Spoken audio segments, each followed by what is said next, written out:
Rival House Network. And don't like the brags, I don't like the boast. They like hot butter on the breakfast toast. Watching flicks, talking chicks, I like to motorboat. Can Riverman make it, yo, a check? Nope. So look at all these movies I got. Commenting like, should we watch them or not? And I know they just be acting for cash, but I still got one question to ask. Like, why'd he do that, do that, do that? If that was me, I'd be like, screw that, screw that, screw that. I'm an alpha, I'd eat through that, through that, through that. So why'd he do that, do that, do that?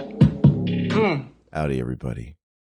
It's a very special episode, I hope so, of BTM. Fucking yeah, every episode special when the Zach is here. Your fucking boy, the COVID kid, and fucking we got the bourgeois boy himself, Aaron, here too. Well, you know, to be honest with you, I've been dreading this episode for a long fucking time. I mean, I was kind of happy to sidestep it last week and do Honey, I Shrunk the Kids, and I think I've been dodging this one for a few weeks now, but I'm not a fan of this movie. It's not that it's a terrible, terrible movie, but it's super fucking long, and it's not a great movie for me. So I'm dreading it, man. Is this movie 2.5 hours or 2:45? Which one is it? Fucking 227. You're such a fucking low T beta. Fucking only low T, fucking low IQ fucks don't like this movie. Okay. Well, we're going to get through it. And I just got back from a trip to Missouri. My head is still spinning. I got back earlier, but I've been spending the whole day hanging fucking curtains. I took a brief nap and I just woke up. And believe me, the thing I hate the most to wake up to is Midsommar. But we're going to do it. So let's go ahead and start. Do you want to do, is there anything special about the copy we're watching? We are watching the fucking theatrical version, baby. Thank God. For my Blu-ray, and we're gonna start in 3, 2. Hey, whoa! No! I do the countdown. Go back. No, we're starting that shit over. It's playing. It's playing. I do the count. I'm leaving. I'm gonna be a diva. I'm gonna be a diva. Are you serious? Yeah, I do. I've always done the countdown. That's my thing, man. All right, we're gonna go and watch this shitty movie in 3, 2, 1, play. What a fucking crybaby. Hey, everybody, we're seeing the A24 logo. That means you know you in for some good shit. It doesn't really. They got like 2 pretty bad movies. Yeah. Fucking. What are their really bad movies? What was that one with fucking the chick from fucking, what was it? Oh, hey, if you look from left, or if you read from right to left, this mural right here tells you basically the fucking plot points of the movie in the very beginning of the movie. Oh, that's so profound, so deep and independent and artsy, like A24. Don't fucking be angry because you're fucking very low IQ and don't fucking understand this shit, okay? So fucking becoming. Fucking low T beta over here. You know what's funny is I do like A24, but I've noticed that lately A24, there's a lot of hipster dick swinging with them.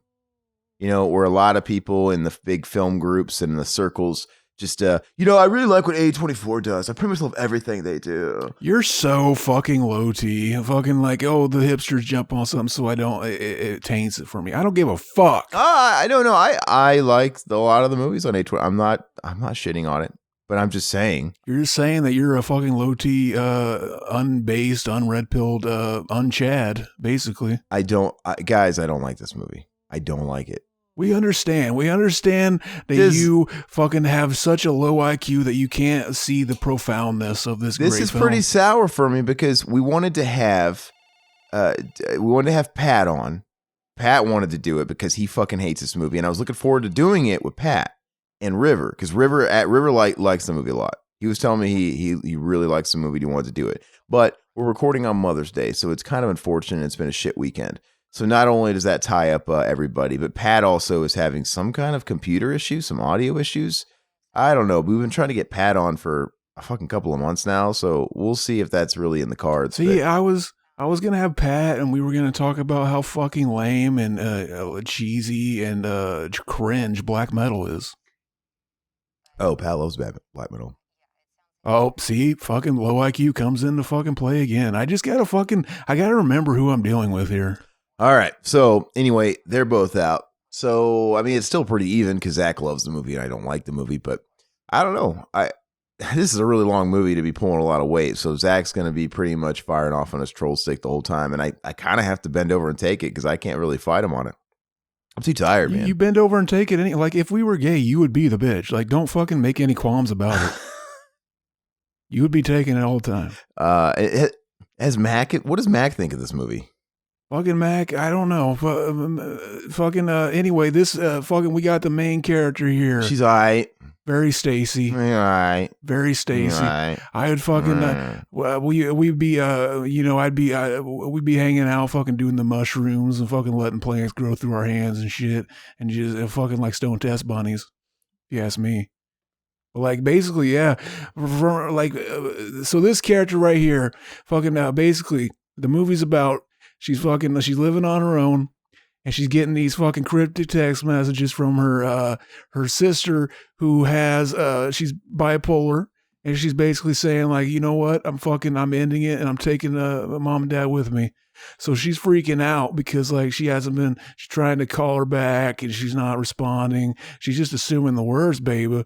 And she's getting ready to call her boyfriend. Her boyfriend's just like, oh, fucking, don't worry about it. Like, she does this all the time. Fucking, this is a way to get attention from you. All this shit. And then what do you know? Fucking, well, her biggest fear comes to light, baby. And her fucking sister kills herself by fucking. Wah!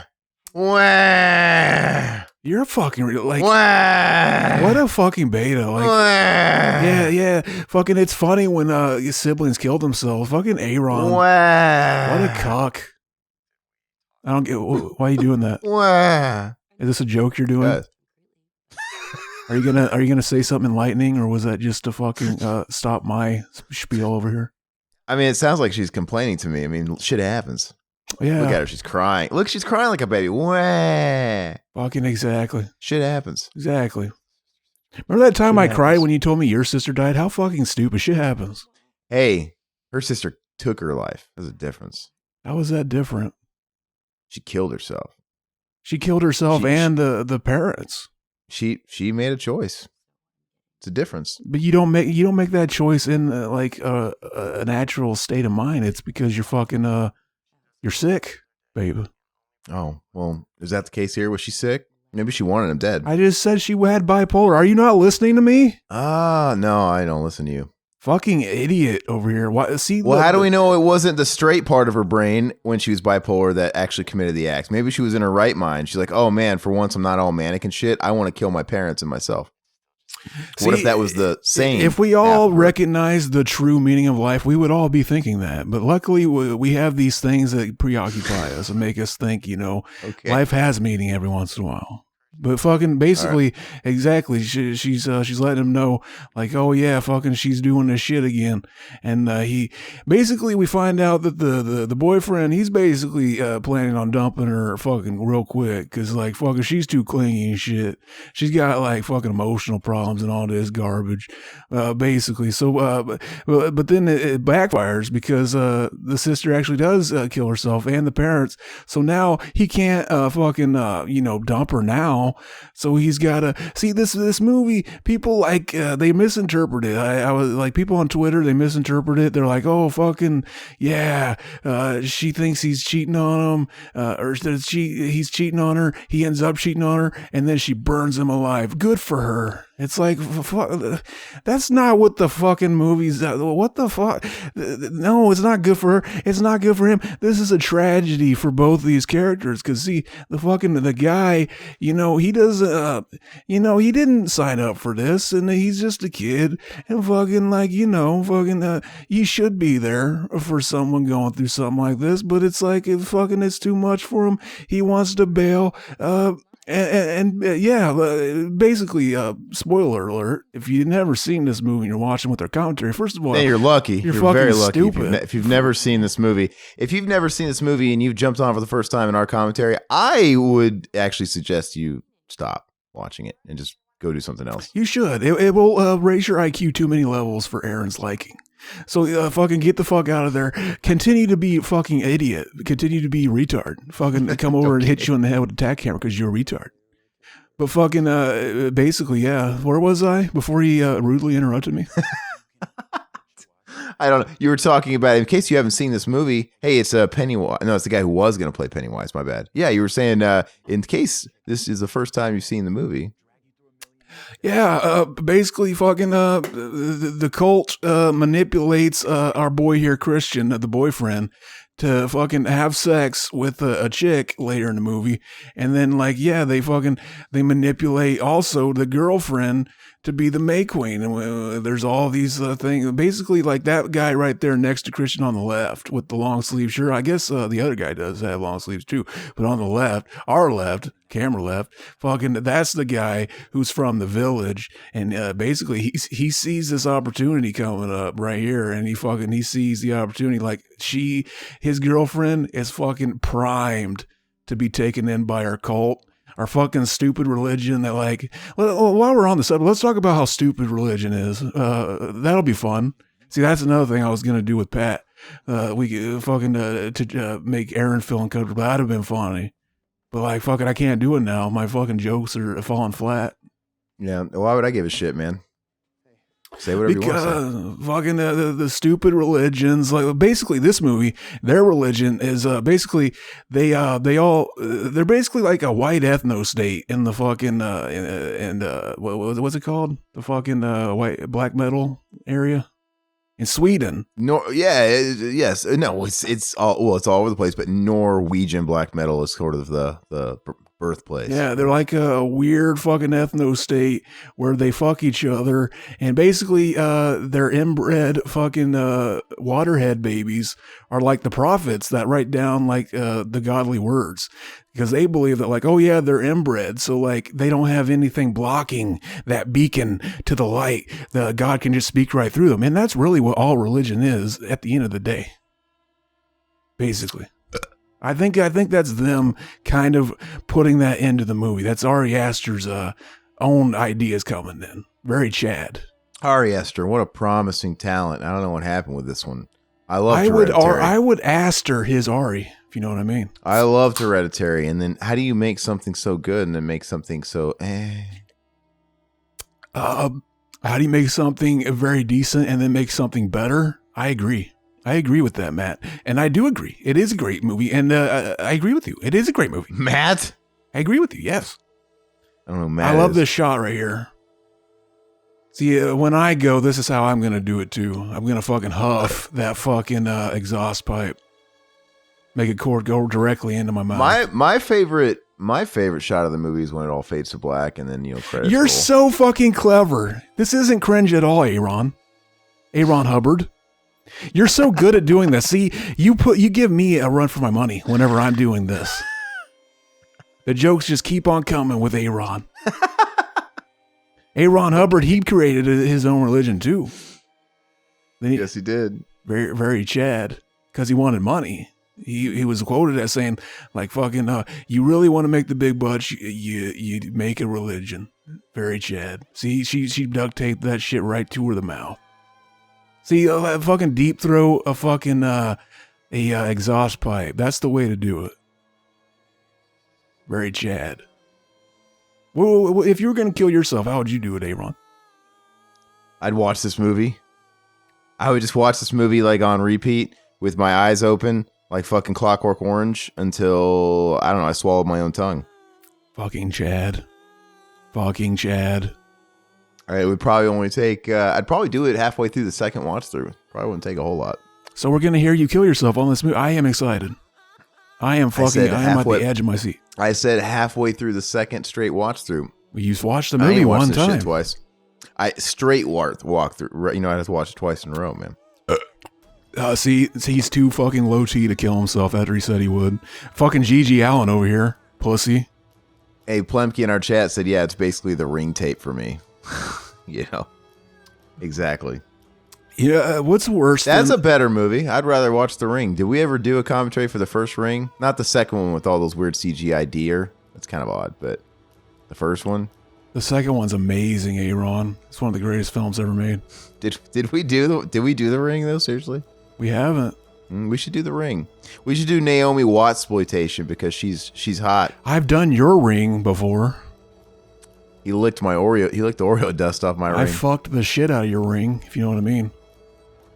That's funny because I said fuck the shit rather than like any kind of innuendo. It's like very obvious what I meant there. Very Chad. Let's do Naomi Watts exploitation because she's I guess my Hollywood crush. Even if she's getting older, man, she's hot. What a low T fucking Hollywood crush.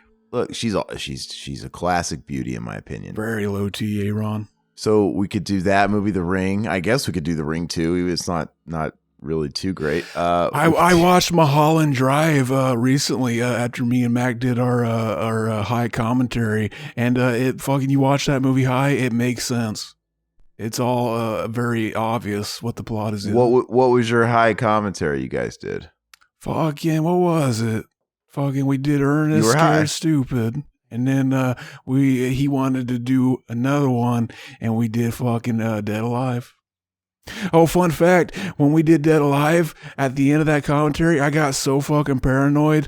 I was reading the comments of everybody listening. It was our boys that are here right now, and I got so paranoid. I was like, dude, they both thought what we just did was like the worst fucking thing ever. They're only here out of pity for us because they think like fucking, oh, I have to show up, otherwise they'll feel bad. And like fucking, they're trying so hard to fucking not let us know that we're fucking terrible. I was reading through the comments. It's like, oh yeah, good guys, time for the outro, huh? And I'm just like, oh my god, they think we're terrible. Fuck. And like I was sitting there all night thinking about that. Now I was just like, fucking, I'm being too paranoid. But as you're going through it, it's just like it's so fucking real. Very Chad.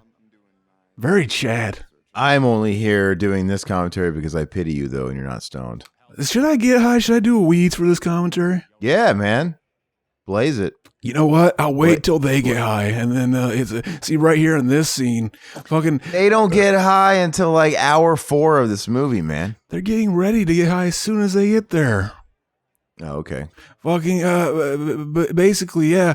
So basically, yeah, fucking, she just found out her parents are dead, her sister's dead, her fucking worst nightmare came true. And, you know what's funny is, well, I'll finish, like, where we're at in the plot first. Fucking, now she's hanging out with them. And basically, whenever you go through this, you need, like, kind of that person to fall on. Like, basically, right now, she wants a family, because she just lost her family. That's why she's primed to fucking fall into this cult bullshit. Fucking, that's what they prey on. Fucking, there's they get you when you're young, and then like fucking by the time you're old enough to question it, it's like it's so baked into your DNA, and like all your family members are also believing it. So like you wouldn't dare tell them you're questioning it. They might fucking just throw their hands up and disown you, baby. So it's like it's just part of that. Very low T.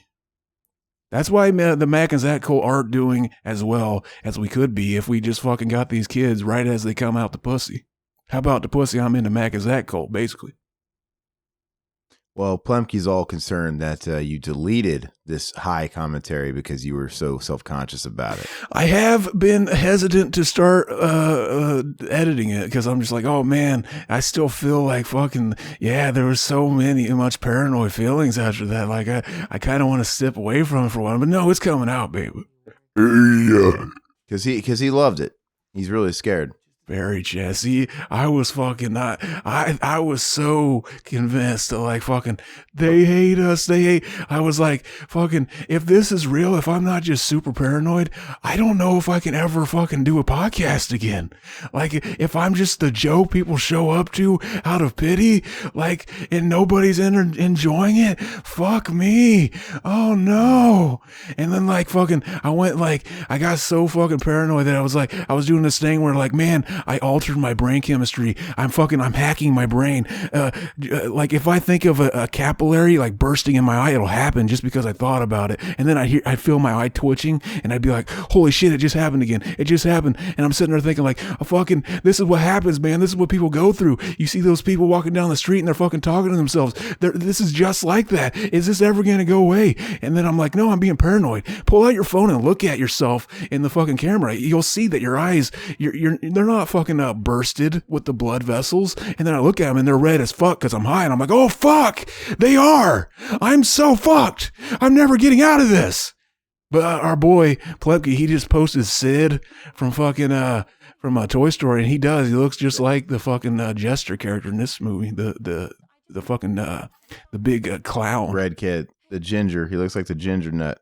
Fucking he's the jester in their little prophecy. They got to fucking peel his skin off and put him on a scarecrow, and they wheel him into the fucking burning building. See, that's the thing. People shit on this movie. They don't really, because I think most people, they understand, like, you know what? There's thousands of fucking there's thousands of what are they called?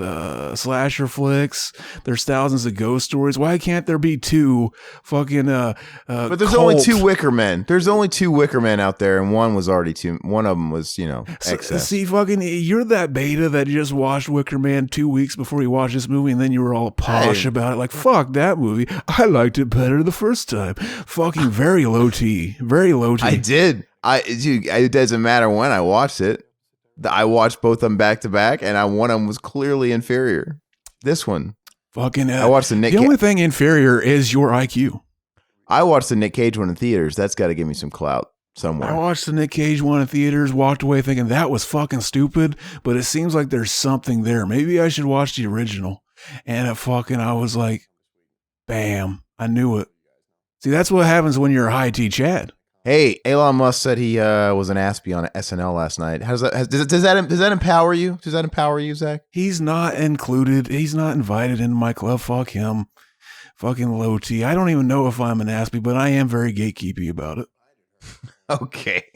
Very Chad.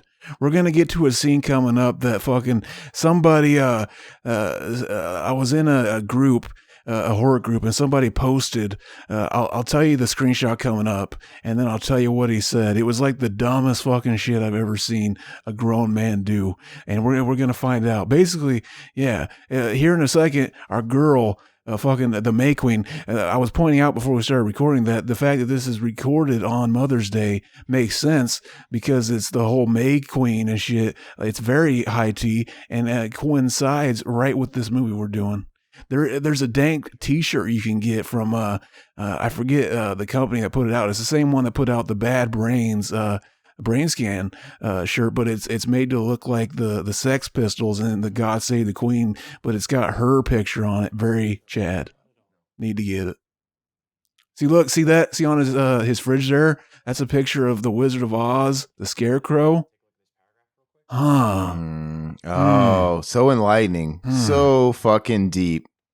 Fucking, you're very low. Dude, quit acting like you have a high IQ that you would even know if it was enlightening, Aaron. So fucking deep. You don't. Easter eggs. They make us think, don't they? What'd you think Mulholland Drive was about, Beta? It was a giant fucking fever dream, man. Fucking low T. You don't get it. You will not be enlightened. I explained it. See, look. Right there, he was drawing a table. She asked him, what were you drawing? He said a table. He's lying. He was clearly drawing your buddy, James Hetfield. Exactly. All right. Fucking low G. See, he posted a screenshot of this screenshot right there. Him sitting there and her in the background. And then he put a caption. He's like, I'm watching this movie Midsommar. And this scene right here, you can see the camera guy in the mirror in the background. And then people were like, I think that's the actress in the movie that, the star that's sitting right there across from him. And then he sat there for a second. He goes, you know what? I think you're right. Fucking idiot. I would basically, that's so cringe. I would kill myself from that. I would fucking swallow an exhaust pipe right there. Very low T. Yeah. Fucking amazing. So why don't you think they could have made this movie about an hour shorter though? You really don't think they could have gotten what they accomplished in an hour? They could make anything an hour shorter. The fact is, this movie works for me. This movie didn't need to breathe as much as it did. I think it does. I feel like the setup is really long, longer than it needs to be. I feel like, I don't know, it just all drags way too long. You gotta know how her character is going into this. Fucking, she's basically the third wheel, but she has to be because she needs somebody, and her fucking boyfriend is bailing on her, so she has to go with them. And fucking, basically, yeah, she gets there. They immediately want to do the shrooms, and she's like, she knows that, like, oh man, I'm too close to this fucking tragedy happening. I don't want to have a bad trip. I don't want to start seeing my dead relatives as I'm fucking going through this. So I'm gonna sit it out. And then he he goes, well, then I'm going to set it out too. I'm going to wait for her. And then everybody else gets mad. So right away, she's in the position where she has to do it. Otherwise, she's ruining their good time.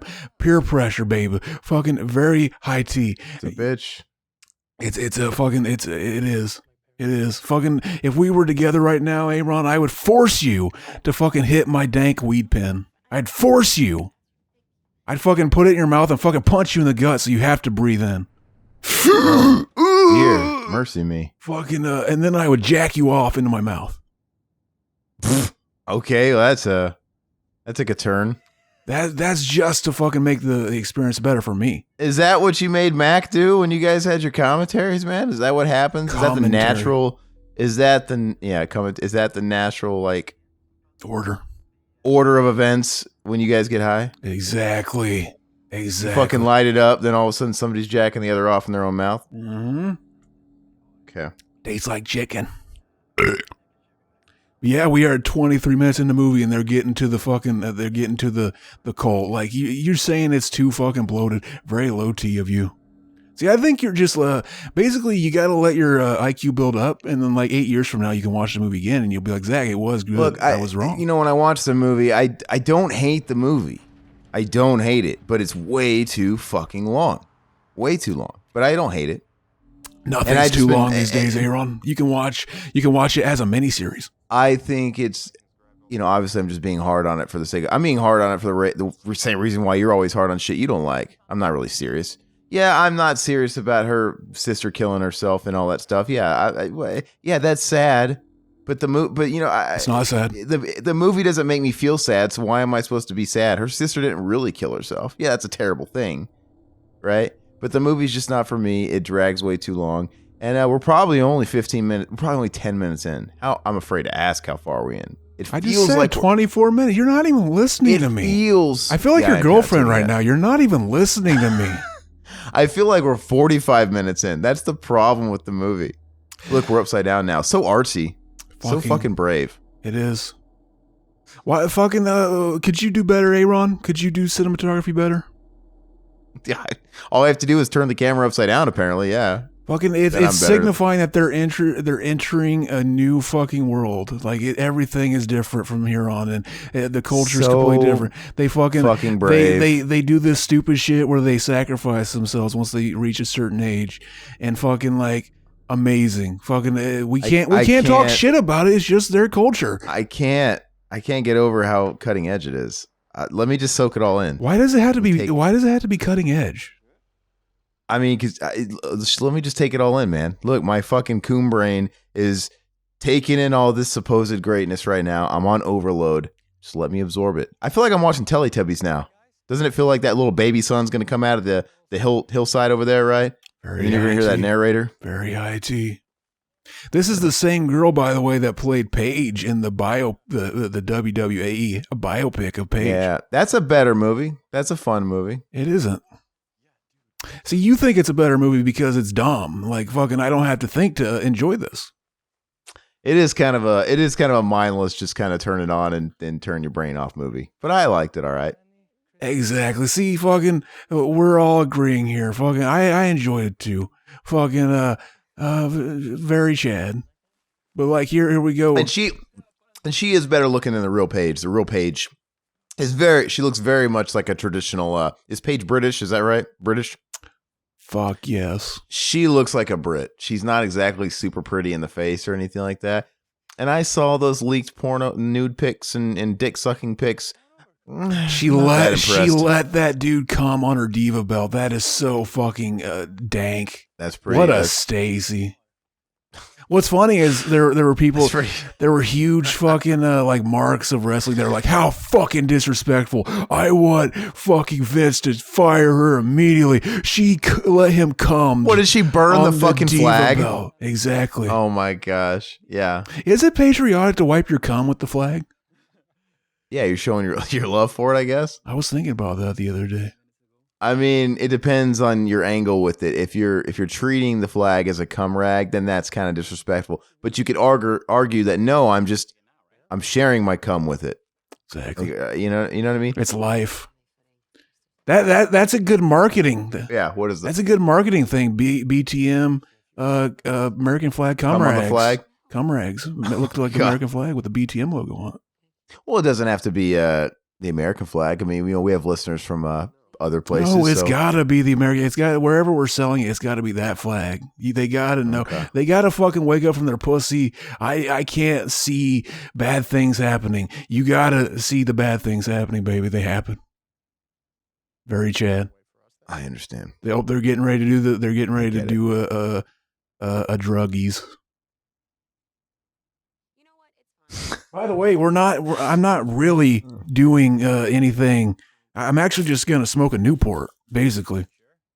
See, me and Mac found that out. Like when we're setting it up for monetization, if we make it very obvious that it's weeds, they might like, oh, you can only get like occasional ads now. But I'm just gonna smoke a Newport right here. That's all this is. That dude right there looks like fucking a friend of me and Max. Very high tea. Well, I won't say his name because he probably wants nothing to do with us publicly. okay. Hey, how was your Mother's Day? What did you do for Mother's Day? So you went to a restaurant. I don't remember if you said that before or after we started recording, but you didn't go to Longhorn Steakhouse, right? Was it Texas Roadhouse or Longhorn? Gonna go to Texas Roadhouse. It had a 2-hour fucking wait as soon as it opened. What the fuck? You just turned into Gozer. Yeah, I was trying to burp and say it at the same time. The Keymaster or whatever. I'm gonna hit this Newport real quick though, because they got high in the movie. Yeah, so I mean, as you would expect, you go into any restaurant on Mother's Day and you're gonna have that kind of wait. So you went where? You ended up where else? KFC? Went to fucking what's it called? B-Dubs. Oh yeah, and what kind of wait was there? I guess nobody's really taking their mom to B-Dubs. Was the wait still something? Nope. Yeah, isn't that funny? Like I got 20 boneless mild, baby. Mild saw. boneless. What a crime! Why would anybody get boneless? It's just fucking chicken nuggets. Because I don't want to touch them. You don't want to touch them. That's the funnest part. I could I go. want to eat it with a fork. Nah, and then it's gone in a second. The best part of wings is savoring it because it takes you time because you have to touch the wing and you have to sit there and have a moment with each wing. And, you have to take a moment to pick all the meat off the bones of each wing and make sure it's cleared. And then you get another moment to kind of wipe your hands and wipe your mouth because it is really disgusting and sticky. Fucking low T. See, this is where the low IQ comes in again, Aaron. I skip all that shit and I put it right in my mouth with a fork. It's going to take 3 times as long to eat bone in. The grass going through her hand. She on the mushrooms. Yeah. She's trying hard to not think about her family because then she knows, like, I can't do that. But she ends up hearing somebody says the word family and she instantly gets fucking worried, stands up and tries to walk it off. But it's already too late, baby. It's in her mind and it makes her think about it. See, this whole movie, the theme is family. That she's looking for a new family. She fucking lost her family. And speaking of family, on the topic of Mother's Day, Plemke, you're telling us you had a chaotic Mother's Day. Tell us in the chat, man. Why was it chaotic? I just got back from Missouri a little bit before Mother's Day, technically, but we kind of did all that stuff early. And it was an exhausting week, but a fun week. And I'm fucking over it. My head's spinning. Tomorrow I get back to normalcy, get back to work. I'm still not super settled into the house, but it's slowly coming along. But look at this. She's high right now. Yeah. And they turn around and look at her and just start laughing. And she gets fucking really worried. That's what it's like when you're high. It's like, why the fuck did you laugh? Yeah, it's like fucking a crisis. All of a sudden, it's just like, what the fuck? What am I going to do? And then why'd they laugh at me? They didn't. He's lying. Fucking liar, too. And that's what it is. Every time you say that when you're high, they're lying. Fucking liars. Gotcha. So she's getting high. What next? Chad. When does that first person finally fucking eat it? The first person that's trying to get off the fucking get out of there and then he gets fucking killed? This isn't a fucking slasher movie, dude. This is fucking... You can't know that something bad's going on in fucking 40 minutes. You gotta save that for the last act. Is this where we find Jason's mom or head in there? Hopefully. In that barn? And they start fucking it. Speaking of Jason, it has nothing to do with Jason. I acquired the Nightmare on Elm Street NECA from the original Freddy, the Freddy 1 NECA, where he looks super burnt. Like he looks like he's got, I don't know, looks like someone threw hot grits or hot lasagna fresh out of the oven on his face. It's great. Oh yeah. You see them hot pits? She had fucking stained pits. Gross. Very, very Stacy. Very Stacy. That's them natural pheromones that's gonna make you want to fuck. The pheromones in a woman are in their hair. Fucking very the pheromones in a guy are the armpits, bro. Fucking women have hairy armpits. But I'm telling you, for women it's in the hair, and for guys it's in the pits. So when they smell our stinky pits, they're really turned on. Right?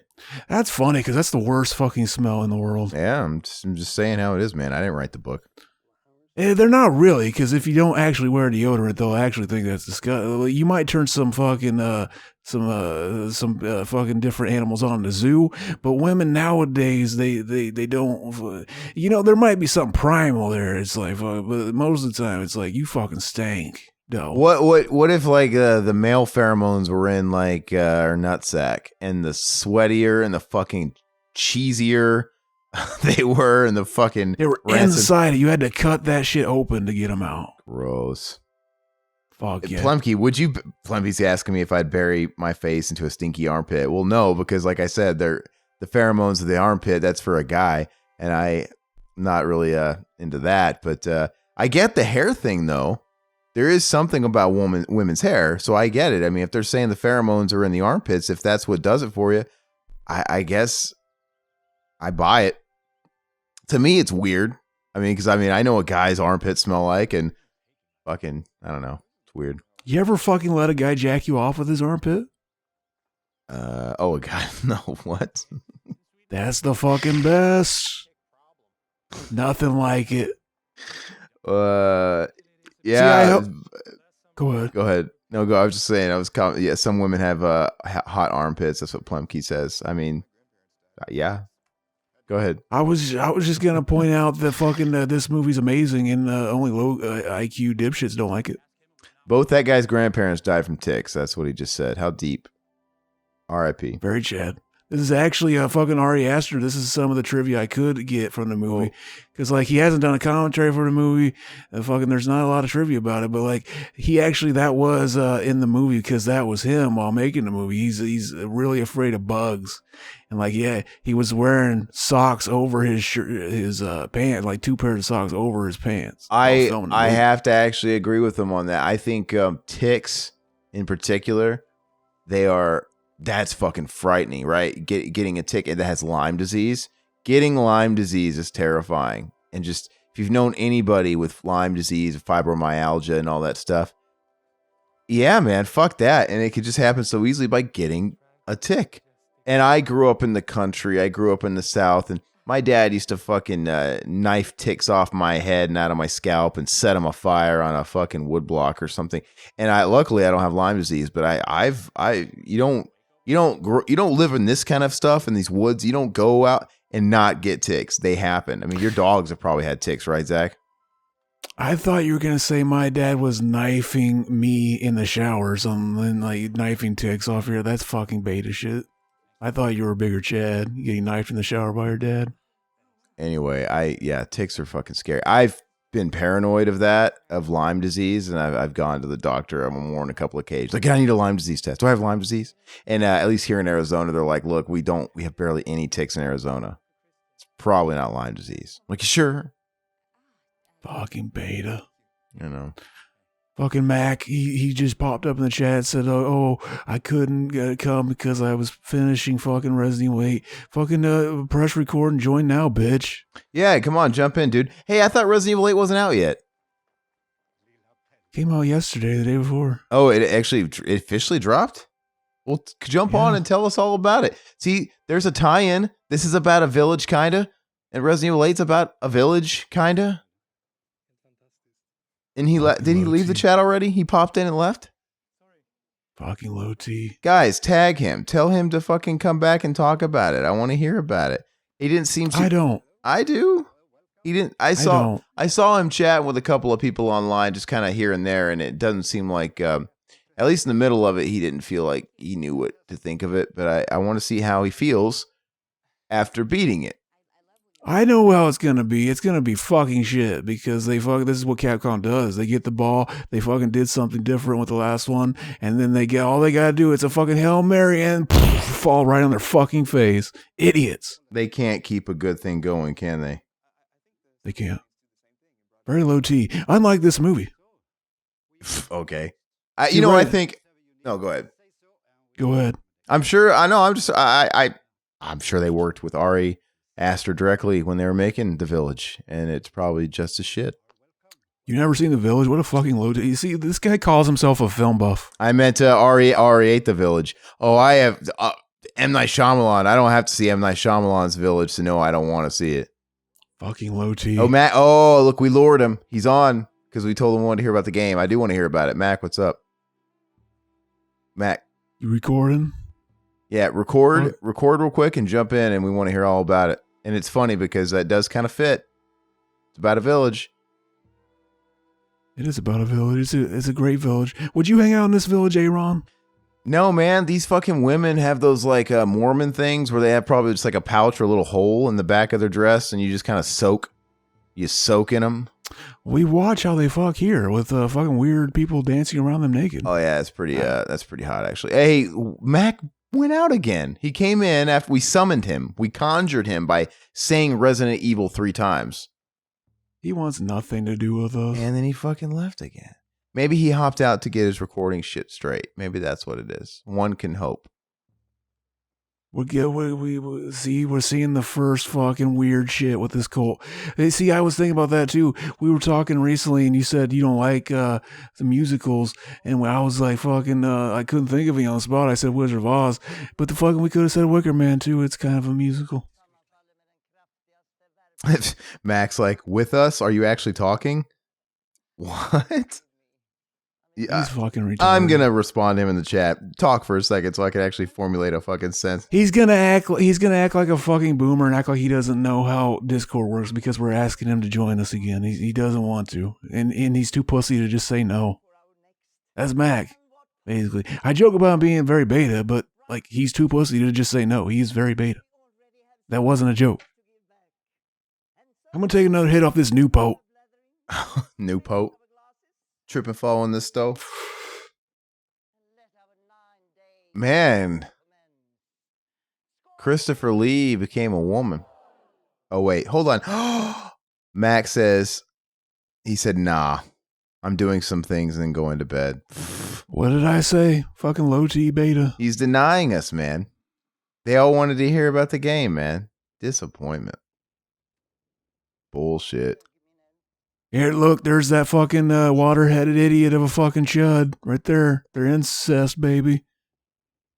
See, basically, yeah, like this cult is like, see, they don't say it, but it's probably the reason. They're so fucking worried about being, fucking this ethno state, like, oh, we can't mix our genes around, so they just fuck each other. That's what fucking this ethno state fucking racist bullshit leads to. Fuck your family. Fucking that's the only way to be sure. But as we know, they don't want too much inbreeding to go around. They don't want too many prophecies seeing fucking waterheads walking around. So like we gotta, every once in a while we let visitors come in and fuck some of the little girls too. And she's 15 or whatever she is, but here she's legal, so you should fuck her because basically that's part of the prophecy too. They want fucking Christian to impregnate this chick. The Christian, he's the fucking boyfriend. And like I said, it's all fucking tragedy for both the characters. Fucking, they're both being manipulated on drugs. You know what else is a tragedy? I feel like we're getting cheated out of some RE8 stuff because, Mac doesn't want to jump in the chat. He's like, no. This isn't a commentary about RE8. Well, it's a village, though. He says, I'm just going to chat in here until I'm done. And he's telling all about RE8 in the chat. That's not fun, man. That's not fun. I want to hear about it in the the listeners. People that are in the Discord are going to hear about it, so. They don't care. They're all talking about it. They came to hear us talk about this great film. He's stealing our thunder from the movie. They're all talking about RE8 and they're stroking each other off about it. How weird it is. Well, it's the second game after fucking Capcom did something right. So you could just assume it's probably not very good until you play it because they always fucking fall flat on their fucking face. When are you going to play it? Mac just said in the chat that it's like RE4 but goofy as fuck. He's not going to fucking play. He doesn't play the last one. What? Very low What are T. you talking about? Me? You haven't played the last one because it's first person. I won't finish it. I won't play this one and I won't finish it, the last one. Beta cup. I'm saying, when are you going to play it? You're usually on RE. When I have a new system. It's on all systems. To play it. It's on PS4. Fucking, I'm not going to get no gimped version. It's I want not. to see them big fat ass fucking vampire tits to the full advantage. They clearly made this for PS4, man. Come on. Fucking bullshit gimped version. GIMP version. It's not a gimped version. I've been thinking about getting a GIMP mask and suit for the live streams. Need some fucking visual comedy to throw in. Might get a dildo to slap my face around with every once in a while. But we could have like the deep. Anytime I fail at a game, like deep throat, and then I got to fucking deep throat the dick for like 2 seconds at least. As one does. They wouldn't fucking ban our fucking YouTube at all. But look at the fucking main chick, very Stacy. Very Stacy. Hey, look, guys, we're a bunch of college-age guys walking through some fucking grass again. Isn't that deep, bro? It's college guys, they walk through grass. It's deep. We're walking through the grass, talking. Look how he's filming this. So fucking deep. So brave. More walking through the grass. I'm going to grab a drink real quick. Go for it. Yeah, I don't know. The movie's fine. I just think it could have been an hour and a half, guys. Plemke, you got a game. So you've been taking a break from gaming. I go in and out. I go months and months without playing, and then I'll sort of get bit with a bug, and then I'll play for like a month or two. And I was gonna play Red Dead 2 finally, but then when I had to download the game, it took forever because it was massive, and so I'm like, well, if I got to wait for this, I'll just start something else. So I started playing something else, and then now I just kind of want to finish that. So That's low IQ, Aaron. You should be playing fucking The Messenger. I'm almost beating that. That's a fucking dank game. I have The Messenger. I told you I did. And you're not playing it because you're beta. But I played it. And you're not now. I pulled out. I was playing the Vita. I went. Did you like that little fucking dialogue tree we just went about how tense work? Like past tense, present tense, fucking... That was amazing. Fucking NPC run over here. Yeah, okay. So you notice when you went to go get a drink, they were walking in grass, and now they're still walking in grass. Yeah, isn't it deep? Isn't that deep? It's a sacred temple, but no one's allowed in there. That's as deep as a woman's vagina. How deep is the average vagina? 10 feet. Whoa. Plemke, what? Did we hear that Seth Rogen and James Franco split up? You mean like they're frenemies now? Like they won't make movies anymore together? They won't work together anymore? What are you talking about? Explain yourself. Because the only time any one of them makes an okay movie is, I guess, when it's with each other. Look, from right to left. So fucking heavy. Fucking telling us what's getting ready to happen here with the weird what's her name? Like the chick that wants to fuck Christian. They got this weird thing where they fucking they spike like they do. Yeah, they cut a pube off and put it in something they're feeding them, and then they spike their fucking drink with period blood. Very high tea shit here. Let's see. This is the kind of shit you'll come up with when you build an ethno state, ladies and gentlemen. Plemke says James Franco was Me Too'd, so Seth dumped him, but he was Me Too'd right before the Me Too movement happened, and he fucking got over it. In fact, like one of them was on Saturday Night Live hosting. Maybe it was Seth Rogen right after that, and they were making jokes about it together. And he stood by him. So why is he? Why I don't get it, dude. People have been talking shit. People have been talking about James Franco for a long time, dude. There's no way Seth Rogen didn't know he was like that. Come on. Break. See, this is when, like, if you don't know for sure, and you know people say it, but I don't want to doubt victims. I don't want to fucking. I'm not just gonna assume because he's my friend that he fucking didn't do it. Like, this is where fucking just staying back and letting it play out comes in handy, because he technically could have still been his friend, and fucking not had to even, distance point him out that in, he's in older. public. Like, But unless it was like, oh, people on fucking Twitter, which is where all this happens, they're like, fucking, we demand you disavow him now, never speak again. Fucking, unless that's how it happened, then like he should have just kept his mouth shut. Is what I'm saying. I guess I'd have to see the accusations, but I don't know.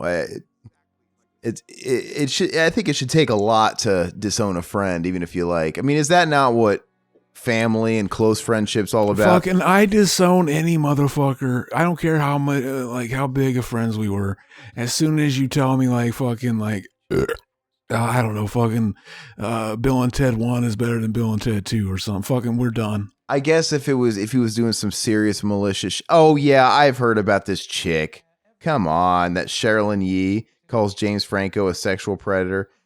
Jesus. Okay, and she blasted Seth Rogen probably for enabling or just standing idly by enables him. And so he had to save face. He had to come out and be like, I had no idea. I disowned him because I had no idea this was going on.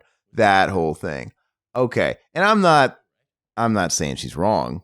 I mean, the guy's he admitted to what he did. What was it, a handful of years ago, about trying to hook up with that underage girl, right, in New York City, and he went on like fucking Kathy Lee, what Kelly Ripa and Regis at the time, or whatever the show is now, and to kind of clear the air. And and that was it. Everybody, all was forgiven. And he was just kind of like, yeah, you got me. Yeah. And that's it. I don't even know if he said he was sorry. He just kind of had that like, you got me. Yeah. I don't know. He pulled a fucking Walter White in that gif. It's See, look, motherfucker that brought them there to be slaughtered fucking remembered her birthday, but her boyfriend didn't. What a fucking low-T beta cuck. Low-T beta cuck, and he's trying to save face with this little fucking muffin shit. Yeah, this guy literally has a neck beard starting. Hell yes. That's how you know they're the fucking roughest of the Chads. Fucking Rhett's a rough rider. Oh. So you can see he fucking shaved it once before and now it's just grown back. That's how you fucking know. They've tried it. They took a walk on the fucking beta side and now they know it's just too much man for one hand, basically. You gotta let the betas fucking sit in their mirror with their fucking shavers and fucking real men will fucking come out and play. DMX. That right, Aaron? Yeah. Rough Riders, DMX, RIP. That's all I got from that. Hey, I had all my TVs mounted today in my house and sound bars and sound systems. And to test all of them, I blasted Roland Air Raid version, right? The DMX Limp Bizkit. That's how you fucking know he's just so fucking low T. I tested it because the bass is so good on like those songs and like in Limp Bizkit. So I like, you know what? I got to use this to test out the EQ, and they all checked out. Fuck it. Thanks for letting me know that. I will fix that. I was actually saying that to the chat, but that worked with your story too. See, I wish I would have thought to say that to your story. That proves I'm not as funny as I think I am. So we don't need the recording bot. It's just a backup. Exactly. Yeah. So we'll be square. Yeah. That little fucking bear. Fuck that guy. Fucking low T. Yeah. The recording bot's just a backup. I don't know. Did we use it in the case of Riverman and the Mortal Kombat commentary? That's when it came in handy, right? We did. Yeah. Yeah. So it comes in handy, but it's not usually necessary if it's just Zach and I, because, we're on point with our recording. It's usually if we have like River come in or something. And, River Phoenix. River Phoenix, he comes back from the dead. Fuck, we had the seance. You ever hear the leaked phone call that got out there with Joaquin calling the cops about his brother ODing, right? It's pretty sad. I haven't. It's pretty sad, and it's like you never heard. We live in a world where that's made public. Like, what fucking trifling asshole of a cop? Like, who fucking made it public? And it's pretty sad, and it's interesting because Joaquin.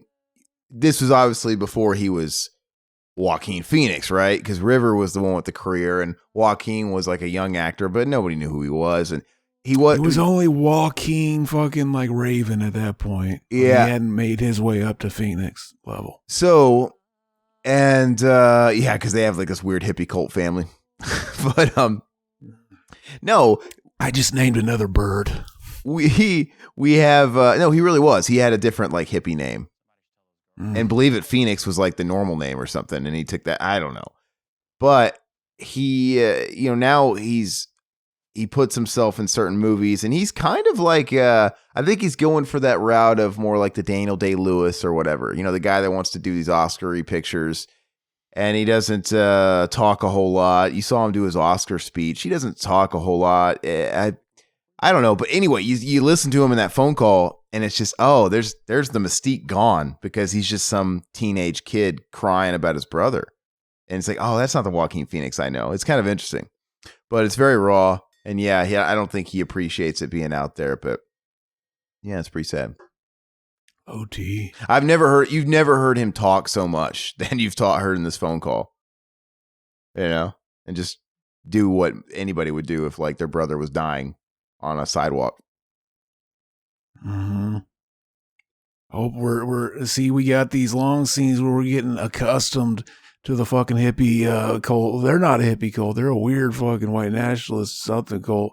Like fucking they're getting ready to they're doing their weird ritual fucking suicide of these two old folks that showed up. And yeah, this fucking, I remember watching this in the theater. It was like the fucking weirdest fucking shit. Like, what the fuck? Like, I didn't know where this movie was going, but fucking I had an idea. Fucking you know what I'm hitting at there. You know what's funny is this brings us back. I can actually remember that whenever we went to the Joe Bob panel. I asked him 2 questions, and you were like, man, the fucking, I asked him something about, like, I don't even fucking remember the first one now, but like, the way you formulated the questions was odd, and like they didn't. Well, I'm an Aspie, so it makes sense. They didn't come out right. Fucking, see, look, one by one, they start eating. Very high tea. Fucking, yeah. Fucking, we brought it up. I asked him something about what he thinks about, so many remakes being made.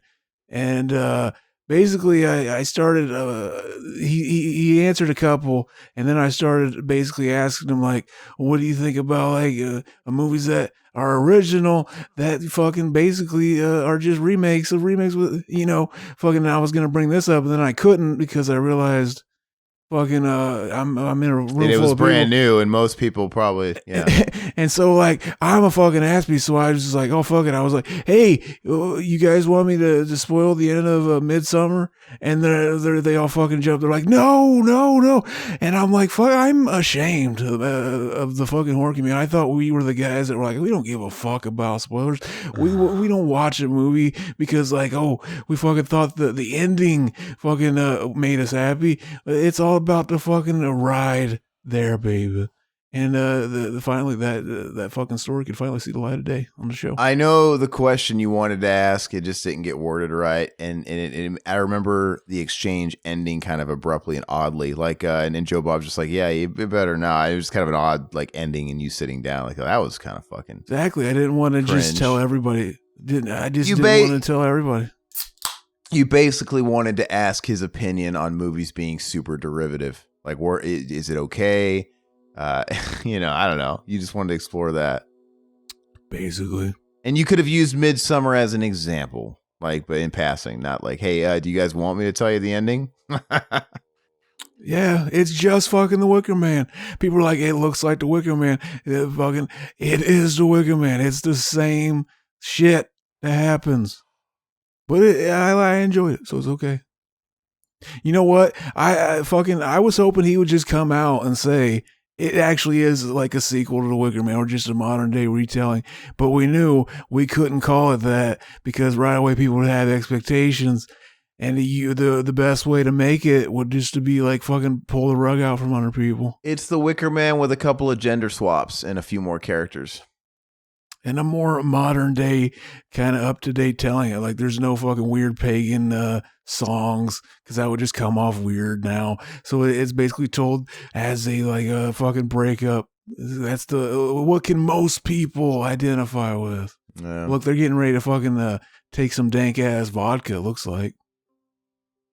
They gotta do it a certain way. You gotta fucking tap it to each other.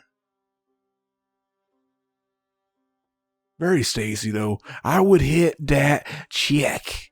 I would hit that bootleg fucking what's her name from fucking WWE? Paige. Bootleg Paige. Yeah, well, Isn't it weird when the bootleg looks fucking better than the original? well, that's what I'm saying. She's better looking than the real Paige because the Paige looks very British, and she's not. Nothing wrong with that. Fucking, you ever see fucking that movie or that show, Dr. Pimple Popper? There's another show that's like the British version that technically was started before Dr. Pimple Popper, but fucking that they saw Pimple Popper was big, so they bring the British one. It's called Save My Skin, and the doctor on that is a fucking British. She's a bub. Like she has an amazing fucking ability to like let her hair down, fucking like wear it a certain way to go from like just everyday fucking everyday Stacy to fucking like bam Stacy. Well, like she just changes one little thing about her. So let me say there definitely are attractive British people, and as far as English descent people, but I'm just saying as a whole, when you go to certain cities or countries or whatever, you're like, oh, like go to Russia. You could say a general statement of the women are gorgeous there. It doesn't mean there's not ugly women there. Of course there are. So it's kind of the opposite with England. But I will say Britain has a lot of cultural ethnicities and blending and stuff like that. It's not unlike America. So a lot of people that are attractive in Great Britain or in England, they're not just fucking pure fucking blue-blooded fucking British people. You know what I mean? Not like the Queen's lineage. They have other stuff in them. Like they've got French blood. They got Spanish ethnicity. They got Pakistani ethnicity. So it's like here in America, actually. So. You know what? This is the I wrote down the conversation I wanted to have with Pat because I thought it'd be a hilarious question to ask him, and I think he would have enjoyed it, had a good time with it. I was gonna bring up black metal, like do the black metal bit I wrote down on my notes, and I was basically gonna be like, oh yeah, fucking this is the same place we got black metal from, babe, and I was gonna use it into like, hey Pat, you think fucking black metal, if it happened in America, would basically just be like considered like basically is black metal Norwegian's emo phase? Basically, kind of, and like basically, what the fuck do you have to be sad about? Fucking like you got free healthcare, like all that shit, and like is that like first world fucking problems to be all pissed off living in those areas? All Mayhem was a WWE shtick taken too far. Exactly. You know what? I just realized I'm high because I'm fucking telling this story or this thought in a weird way that I wouldn't if I wasn't high. We gotta get Pat on. I'm telling too much extra shit. The fucking Mother's Day is a legit thing. Well, he literally responded, well, I got 4 fucking Mother's Days I have to celebrate tomorrow. He's like, oh, because and it makes sense. Like, I know his family. He probably does. Like, oh, shit, he's got a lot of... Fucking Chad. He's got a stepmom. He's got a mom. His wife's got a mom. And there's just always... But he was having a PC issue, like an audio issue. I don't fucking know. And I think he was having that issue previously. So I don't know what he could be having, but he needs to get that fixed because we want to get him on. It's probably nothing. He just hasn't bothered to really look into it. See, this whole time we're wondering, like, fucking, is it gonna go where I think it's going? Fucking, like, and yeah, like, basically they're getting ready to see the ritualistic suicide you do in this religion after you reach a certain age. They're basically like, oh, they make a good point though. They're like, oh, fucking, we can't judge them really because, like, I mean, they probably think it's pretty immoral how to put your loved ones in a home once they hit a certain age. I'm sure that seems barbaric too in a way. That's a good point, but fucking fuck you, making a good point when somebody fucking kills the old. Very Chad, I believe. I mean. Very Hitler-esque. Very Stacy. Look at it right here. Very Stacy. Oh yeah, they did that thing. Yeah. Would you bukkake from that cliff right on that face? I would try. What if the wind picked up and it all went in his face? Fucking hell yeah. See right. Oh yeah. See, fucking, there was like some, like people were like wondering about the movie. I don't remember if it was like even out, like what kind of movie it was. Like, is it a horror movie? Well, they were kind of being tongue in cheek and saying like, oh, it's a date movie. It's about a couple and it's a date movie. But like fucking like, yeah, right here in the theater, it's like, oh, you knew this is another horror movie. And these people right here, very Chad and Stacy, they're basically pointing out like, holy shit, that's fucked up. And like everybody else is all stupid because they're used to it. But fucking That's a cool effect. Exactly. But he tells them like, what the fuck is this? And yeah, they're the other couple that not good things happen to throughout the movie. We'll find out. Basically, he's torn open and his lungs are like pulled out and he's like hanging up by him to look like the lungs are pulled out in a way. It's like I was reading in the trivia that it actually is like a part of the fucking like whatever the cult this is based on or whatever, that it's like part of the culture. They tear the lungs out fucking like that so that it resembles a butterfly. Can we all acknowledge her BF Simon there and how fucking huge his neck hole on his t-shirt is? Would that not drive you crazy? Hell yeah. I was thinking about that when we were getting ready to fucking record when I watched it in preparation. I was like, fucking, yeah, that neck hole be fucking flaked though. It's fucking massive, man. It looks like literally when you were a kid and you got into rough housing and someone yanked your neck hole and stretched it all the fuck out. And I don't know, Todd and I have this thing about neck holes and that's just unacceptable. Look at that. It's cool too. See, like, yeah, he botched his suicide, so he's up, and now they're all fucking autistic screeching like a bunch of fucking aspies like me, basically, and fucking, yeah, like now they gotta take the hammer and finish the job. Yeah. Like fucking mercy kill. Very, very barbaric. Mercy kill. I mean, they're doing the right thing. It's barbaric, but mercy at the same time. That you just spoke a fucking a parable, Aaron. Hey, so you just fucking you see, it's making sense to you now. You're gonna give this movie a 10 out of 10. That's a pretty far distance. If you landed straight on your feet, would you somehow survive still and just destroy the lower half of your body, or could there be a distance where it doesn't matter which end you fall on, you're gonna die? Because I imagine if it's so far, you're just gonna go splat. Well, he didn't die. That's why they had to put him out. I know. He botched it before. Like, if you're watching a movie, somebody makes a noise, and it, like, I guess it makes it, or he looks at her, and like fucking the way she's reacting makes him think. I think it's like one of those moments, like at the end of the movie, there's another point where they're getting ready to light the fucking building on fire, and like a priest comes in and he gives the two guys who sacrifice themselves because they need like two other people. And the priest goes, "Oh, I grant you the gift of no fear." And then the other guy, he's like, "Oh, I grant you the gift of like no pain." And then like in the last scene, the guy that's supposed to not have fear, he looks over at the other guy because he's obviously scared, and the other guy catches on fire, starts screaming. And then it's like, oh, at that moment, they realize everything they believe is bullshit. I think that guy botching his suicide by seeing her face and how she's reacting to the situation made him fucking think that. Very high T. See, IQ going up as we're watching the movie, Aaron. Going up. Plemke makes a good point, man. Why can't they be more humane and just drink fucking Kool-Aid? Why they gotta jump off a fucking cliff, man, then get smashed with a Shao Kahn hammer? Because they're stupid fucking water-headed, incest, retarded babies. Fucking, this is what they thought of. Because, like, basically, yeah, that's who comes up with their fucking religion. And basically, like, they say that later. They're telling the one dude who's doing the thesis on their little cult. He's, like, fucking, like, basically reading, like, oh, yeah, all that shit. So, basically, maybe he draws pictures and they interpret the pictures. So, that's probably why we're seeing all these, the murals everywhere, letting us know shit. But I noticed this in the theater, too. Their buddy, I forget the dude's name, the one in the thesis, is the only black dude in the group, basically.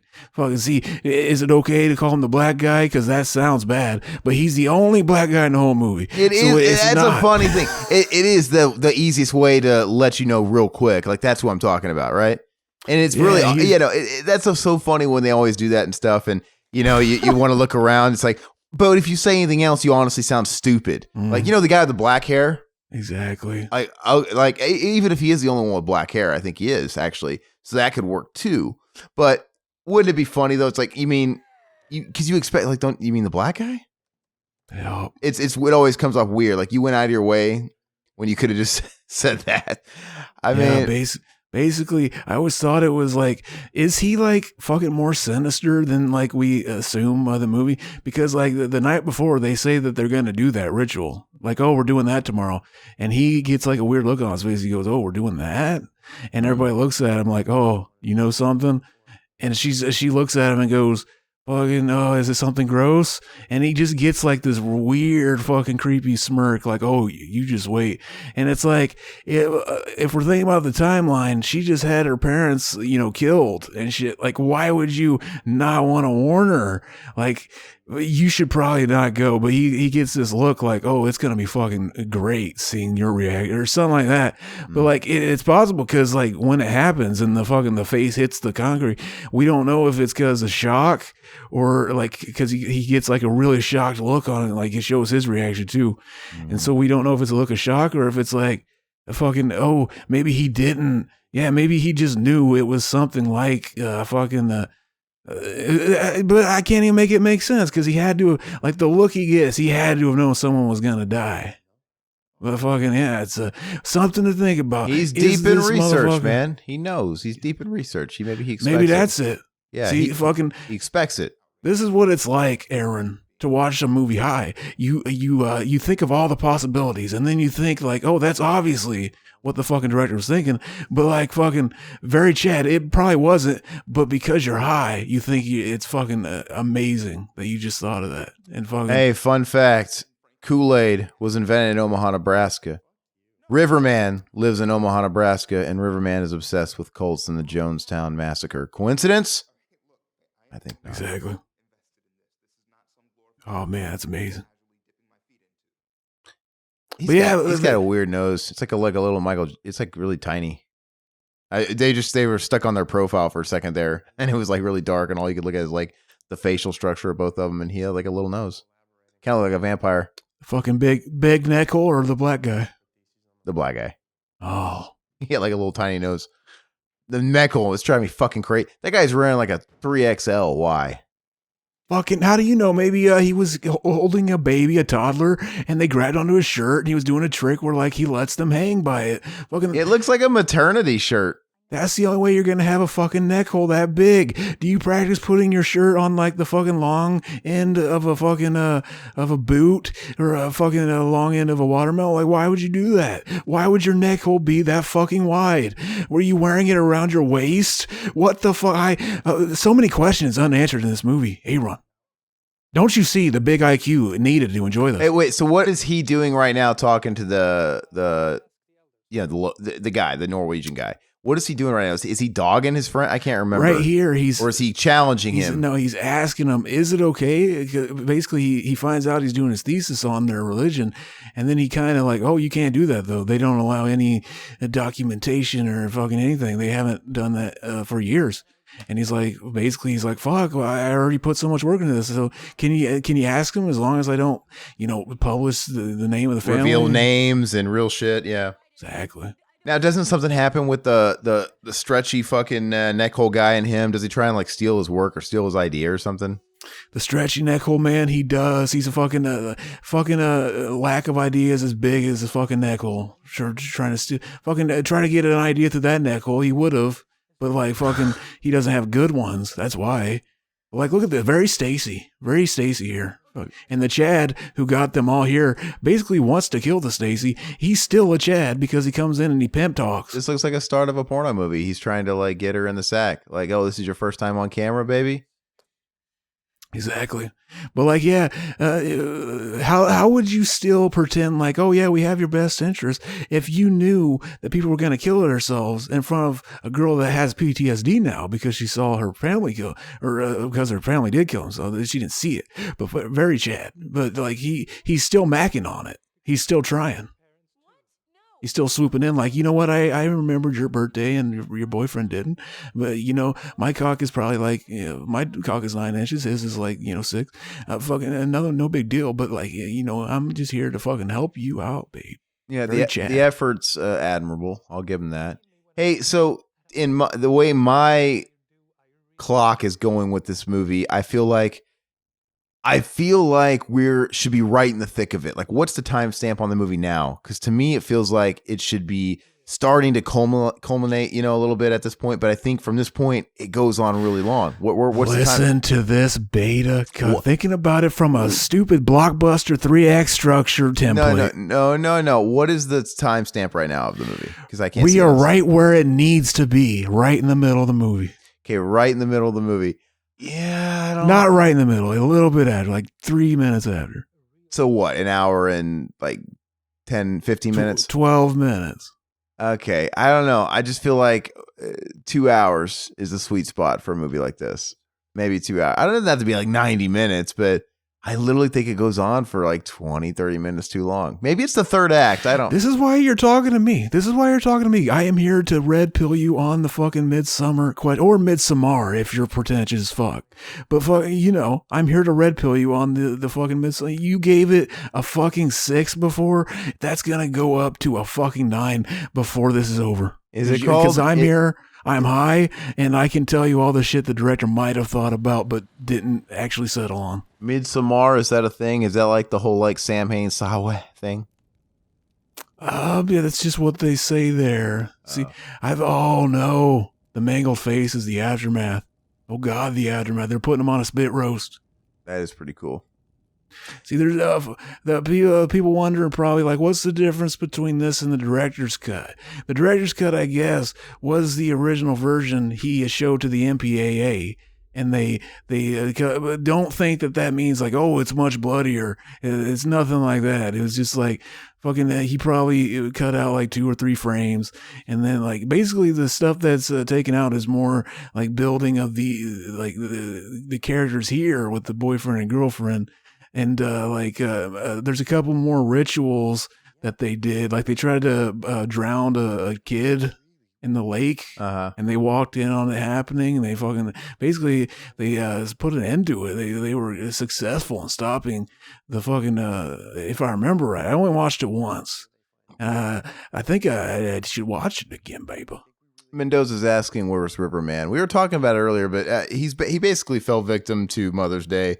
I guess he was playing Mother's Day. Killed by that fucking Ike.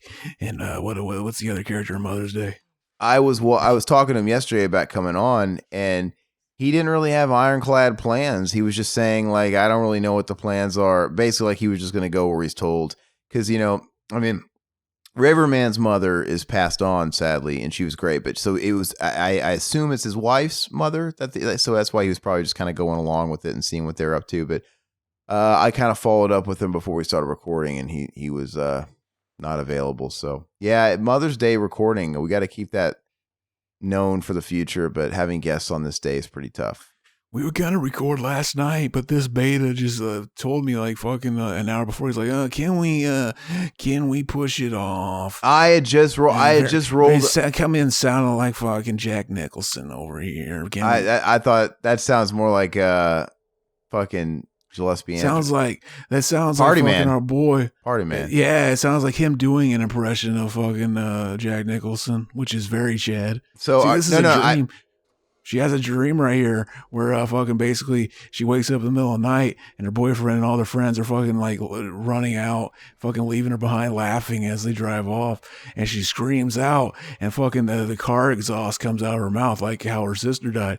Fucking it's laying it on. She needs a family. She lost it. Fucking and her boyfriend, fucking very low T, very distant. Like, I love that shot right there. She is like, "Where are you? Like, don't leave me." He's like, "Won't she see us, dude?" That's so fucking funny. So this is all a dream. Yeah. She blowing out that black smoke, and it morphed into the dead face. Very Chad. She's huffing that. She's been smoking the Blackie Milds or something. That's some fuck. That smoke is like dark AF. You know what? That'll fuck you up. This setting, this cinematography, it's really not better than Ernest Goes to Camp. In fact, we should have Ernest Goes to Colt Island or whatever. Ernest gets fucking Wicker Man. Fucking my love for this movie might boil down to the fact that it's about cults, which is right away like I'm already primed to like it. Fucking hell yeah, like very Chad, Fucking Stacy's in the movie. Fucking but chicks doing voodoo to make a guy love them. Putting their pubes in his fucking meat pie and shit. Mhm. That's the shit you want in a movie.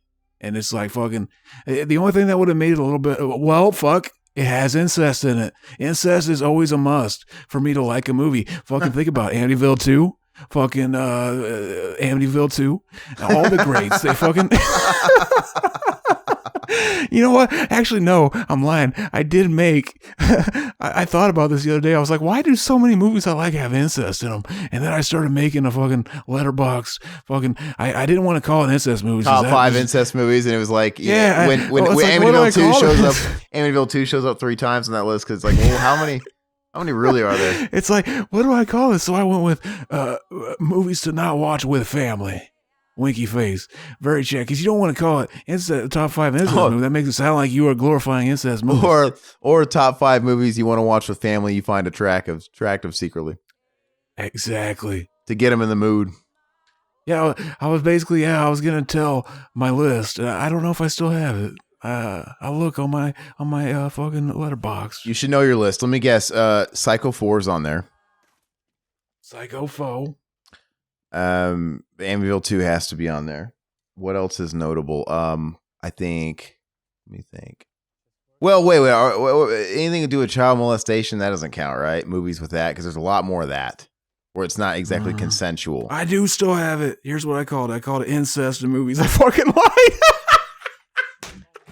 You called it?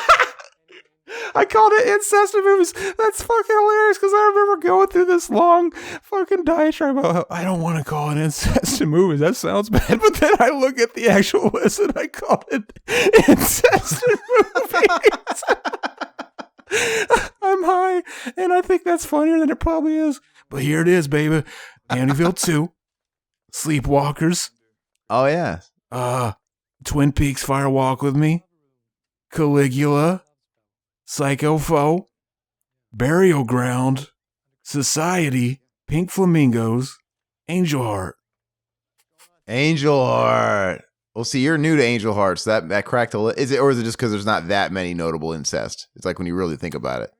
That's the ones I thought of, exactly. You know what? You got to give an honorable mention to U-Turn. You ever seen that movie? Fuck, why can't I remember you mentioned it, before. Jennifer Lopez or whatever. Yeah, so, and Sean Penn, hold on. Billy Bob Thornton has a small part, but it's pretty funny. I thought you were going to say he has a small penis. I was like, I fucking question that. Oliver Stone movie U-Turn, in that movie, Jennifer Lopez is the object of Sean Penn's affection. And this is like Jennifer Lopez when she was still, maybe, let me see, did it come out when she came out with her debut album? 97. So this is the same year her album came out. So when she filmed it, it was like Money Train Jennifer Lopez, right? Before she really was established as a music star. Oh, real quick. This is the fucking act that sets off. Well, it's not because it's playing from the beginning, but we're led to believe that so far.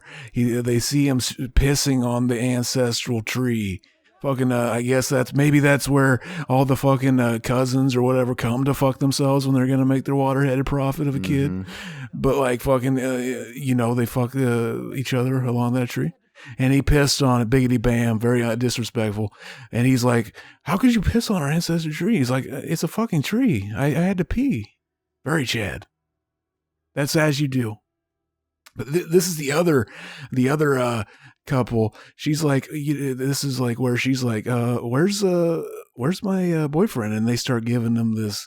Well, they give her this bullshit story like, oh, he's fucking, our buddy, he drove him to town. He was there to ask her something. He just left her. He's getting, basically like fucking, he's buying some tickets. And then like later on, they tell him like, oh yeah, he came back. He told me he had to leave, and fucking he went ahead and said, you get the next train out. And then fucking very Chad. And she's like, fucking, that doesn't sound like that. That sounds fucking stupid. Actually, that wouldn't happen. That's not how people work. And so, like, fucking, but that's how it works in the chatting Tatum and the Stacy game. Yeah.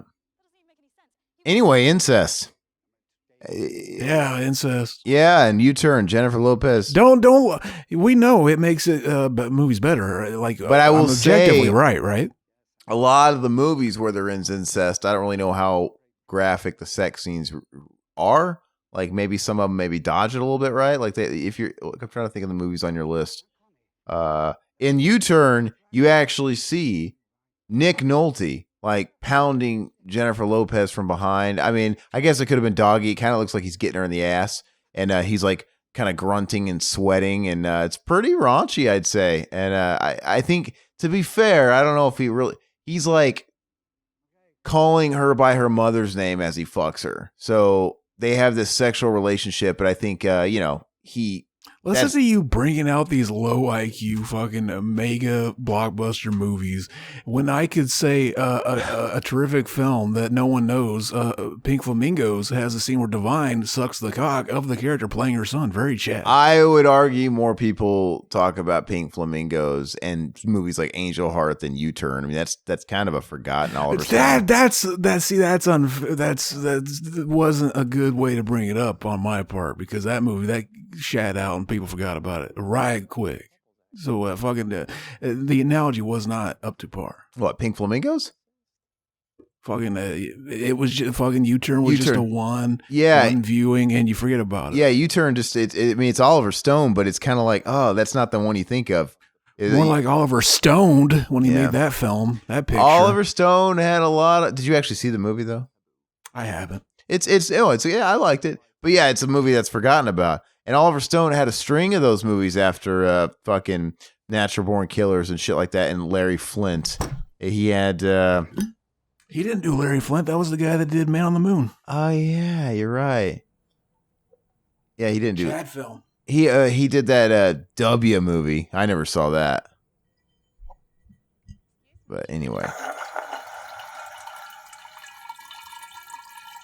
I don't think Larry Flint's that good. It's okay.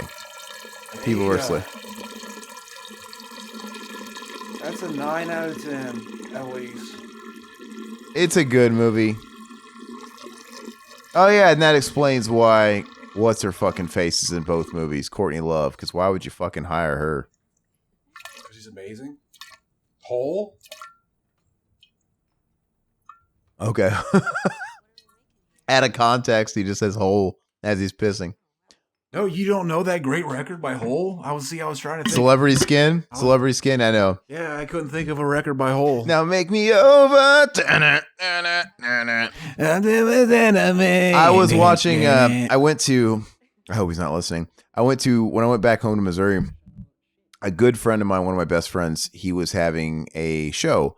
They started opening up venues again for local music, and he formed a band, and they just released a single. And the single, they went to a studio, recorded it. It actually sounds like, I mean, it's not my kind of music. It's very late night. They're really into the late 90s thing. It sounds like Stabbing Westward and like Linkin Park and shit. Very, very lame fucking 2007 fucking metalcore fucking very low T.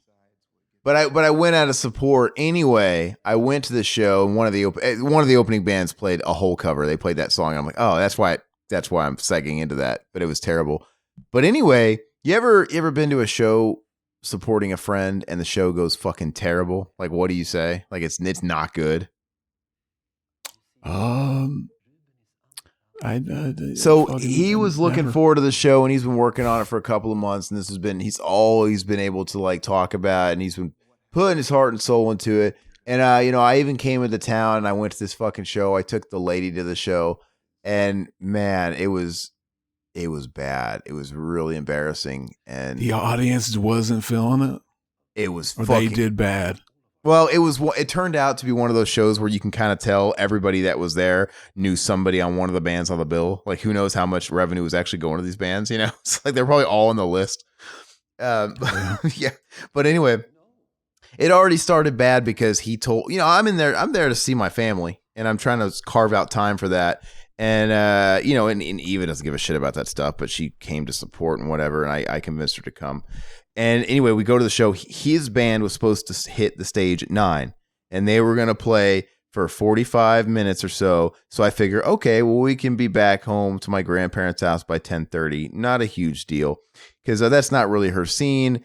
And, we've got a stand because it's like a bar, like a little music bar that we have downtown in Springfield, Missouri. It's fine. Anyway, we get there and he said, oh, well, there's a bunch of like divas or whatever, and it's all miscommunications. Anyway, now we have to close. So there's no re-entry, and now he's supposed to hit the stage at 11. So fuck.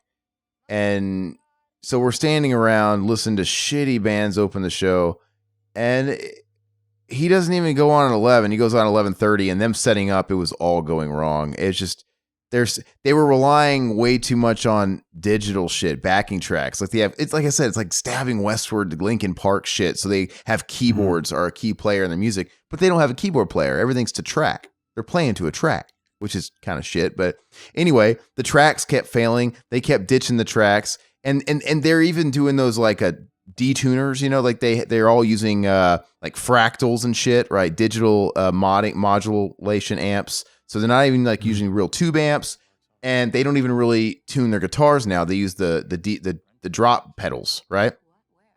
So all these rooms for error, and they open up with a cover of Freak on a Leash. And only reason I knew it was Freak on a Leash is I kind of recognized a verse, but it sounded like ass. And it realized one of the guitar players is like in one tuning, the other guitar player is another tuning, and then midway through the song, I could read their lips. Somebody's yelling, it's drop A, you fucking idiot. And they just, they hit their pedals, right? It's all a pedal. Like, oh, now I'm in drop A. And it's just, it was so fucking terrible. And it was, man. That would, that very not Chad. Very not Chad. And And it's like from the get-go. And then, when something starts off bad, you can either go two routes. You can either overcome it and recover and make a comeback, or you can let that fucking affect the whole show. It affected the whole show. It was just problem after problem. And like they start a song and he like my buddy would go to the laptop or wherever the fuck the track was coming from. I don't know. Like, whoa, it's the wrong track. Let me pull up the track. Here's an oldie but a goodie. And he's fumbling around like, where the fuck's the track? Well, we can do without a track. Didn't you say he practiced for this for a long time? How is this all going wrong? Well, I asked him when I talked to him right before the show started. He came out and we were just chatting before any bands hit the stage. And I said, so yeah, man, how long you guys been prepping for this? And I knew it was bad when he told me, we've been meeting twice a week for 2 months. Okay, I'm gonna tell everybody out there that's not good. That's really not, because they haven't played a show. It's been COVID. They haven't played a show. He hasn't played a live gig. None of them have played a lot of music together, these guys, but he hasn't played a live gig since middle of 2019. You can't, a couple months for a show, play twice a week. He just ate this fucking chicken pot pie thing with meat in it, and he's getting ready to pull the pube out. Yeah, that's pretty fucking gross. This definitely trumps finding like hair in your buffet or whatever. And then the kid says, go to Golden Corral. The kid says, what the hell is that? It's a fucking pube, because that's the joke you go to, right? Anytime you see hair in food. Yeah. Oh, it's the grossest part it could have came from a stranger. Ugh. And then he's just right, baby. That's just right. Fucking gross, man. I try to fucking eat pubes at least once a week. It's fucking gross. You've never done that? No, God, no. I find hair in my food when I go out to eat, and I just pray to God it's not pube. See, that's what's funny is I realized that recently. Like, I've never like gave a fuck. Like, if I find a hair, it's like, oh, I don't care. Fucking, it's always mine. Fucking, as a kid, it's always like, oh, it's always mine. So now that I cut my hair so short that I could never possibly have a hair fall on it, it's like, fucking now I realize that, I use that excuse way too often because it happens all the time, and it's obviously not mine. But I'm just like, fuck it. Total detour. I had Googled U-turn for some reason earlier when we were chatting about it, and I forgot Joaquin Phoenix is in this movie. 97, so it's before Joaquin Phoenix was really a thing. Okay. It fucking comes full circle, and that's why, Aaron, because we're all one brain experiencing the same conscious mind. That's fucking weird. Well, let me finish what I was just saying, though, about that show, though. So when he told me that, how much I looked at the lady, and I said, this is not going to go well, because it wasn't, because that's not enough. And that was, and I don't know what to say. And the thing is he was the last band to play. So literally everybody had left, and that's why nobody wants to play fucking 11. And he goes on 11:30 because it's late. It's like what? It's not like she was making jokes like, oh, well, this is why nobody wanted to go on before this band or whatever. Like, no, I'm pretty sure they didn't hear each other. It's nobody wants to be out that late, and it was a weekday. It was a Thursday night. So by the time they're on stage and they're really fucking just biffing it hard, there's nobody in the crowd, man. I'm like one of 5 people standing in here, literally. It's like that story you said whenever you went to fucking you went to watch Godsmack open up for Metallica, and then fucking he's like he gets up there and he's like, where'd everybody go? Isn't that fucking hilarious and ironic that his whole music career was about fucking telling people to stay the fuck away? Now they're not there. He's like, where the fuck did everybody go? No. Well, they don't do that if they're opening for somebody, right? No, they were headlining at a radio rock festival, and it was Alice Cooper, who Riverman and I went for, and then Rob Zombie, and Godsmack was the last band on the bill, and the show peaked at Rob Zombie, and then when Godsmack hit the stage, half the audience mass exodus. It was it was really fucking funny, no. Look, this is the scene. He's like, that's their ancestral book. We're like, oh, fucking has all of our shit. Like, he's like, can I take a picture of it? And he's like, no, you must not. Fucking. So he snuck in nighttime. See, that's how dark it gets in this area because the sun never completely goes down because where it is on the globe. So like, yeah, fucking, he gets caught and somebody wearing his buddy's skin, the fool, fucking, and then this happens. It is a douche move on his part, though. It is. I mean, they asked you not to do something. He kind of deserves it. I mean, that's exactly the punishment due, right? Fuck, it's exactly. Shao Kahn mallet to the head. So there were people waiting for him to basically do it. That does look pretty creepy. I'll give it that. That looks pretty cool. Look, you're see the rating is slowly going up, Aaron. No, Adrian asked me my rating earlier of the movie, and like I said, I don't hate it. I don't remember if I gave it a 5 or a 6. It's just it's too fucking long, and that to me will cripple a movie. If this movie was paced better and it wasn't as long and padded for my taste for this type of movie, it would be higher. It would be at least a 7. You know? See, I think the reason it fucking it all starts going south right in the middle of the movie, and then from then on, it's like they want the rest of the movie to feel like a fucking like an actual like in real time almost, not literally, but like it all builds up from there, and it's like fucking they gotta get out, and so by the time it gets to like fucking 2 hours, you're officially feeling like, fuck, we need to get out. Like, we need to get out of here. Like, you're stuck with the characters, and it starts feeling claustrophobic. Like, we need to like fucking get out, baby. Right? That's right when the last 3 minutes is where the final fucking shit show happens. Yeah, and I feel like in the last the third act is cool and all, but I just feel like they should have gotten to that a little bit faster because like there's this point in the second half of the movie where they missed their opportunity to blow that load on me. And by the time it comes, it's just I'm a little over it. I don't know. And it comes off underwhelming. Maybe it would have been better and it would have came off stronger if I wasn't sitting around on my, fucking hands for an hour. Hey, I'm laughing. Plemke's like, didn't Oliver Stone jump off a bridge? You're thinking of Tony Scott. That's totally different director. One of them directs fucking Top Gun. The other one directs. One of them was the fucking main boss in fucking The Office. Yeah, that's Michael Scott.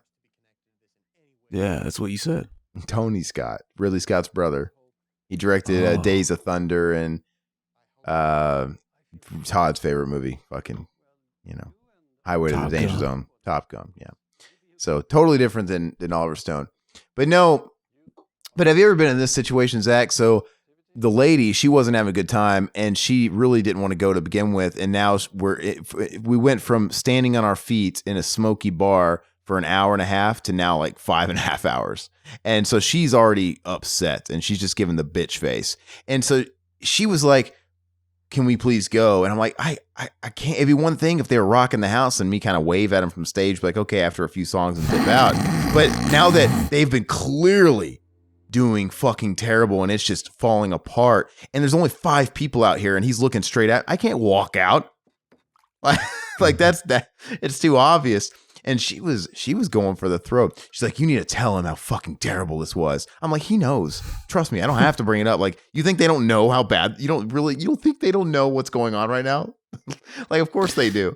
You know what you want to do in that situation is like just fucking sorry guys, fucking walk off. You think like everybody would agree, but like there are people that paid for you to be there that they were like, no, you don't fucking stop until it's over. I fucking paid. Very low T. I was trying to tell her, I'm like, well, you don't understand. Like, they should actually be somewhat applauded because they're finishing. They're just rolling with it. They look frustrated. Shit keeps happening, and they are determined to finish this set. And it was not far off from those like worst band ever YouTube performances you see. Like, you know what I'm saying? All those videos from the worst band. You know what I mean? The one where the guy that Chad comes in punches him.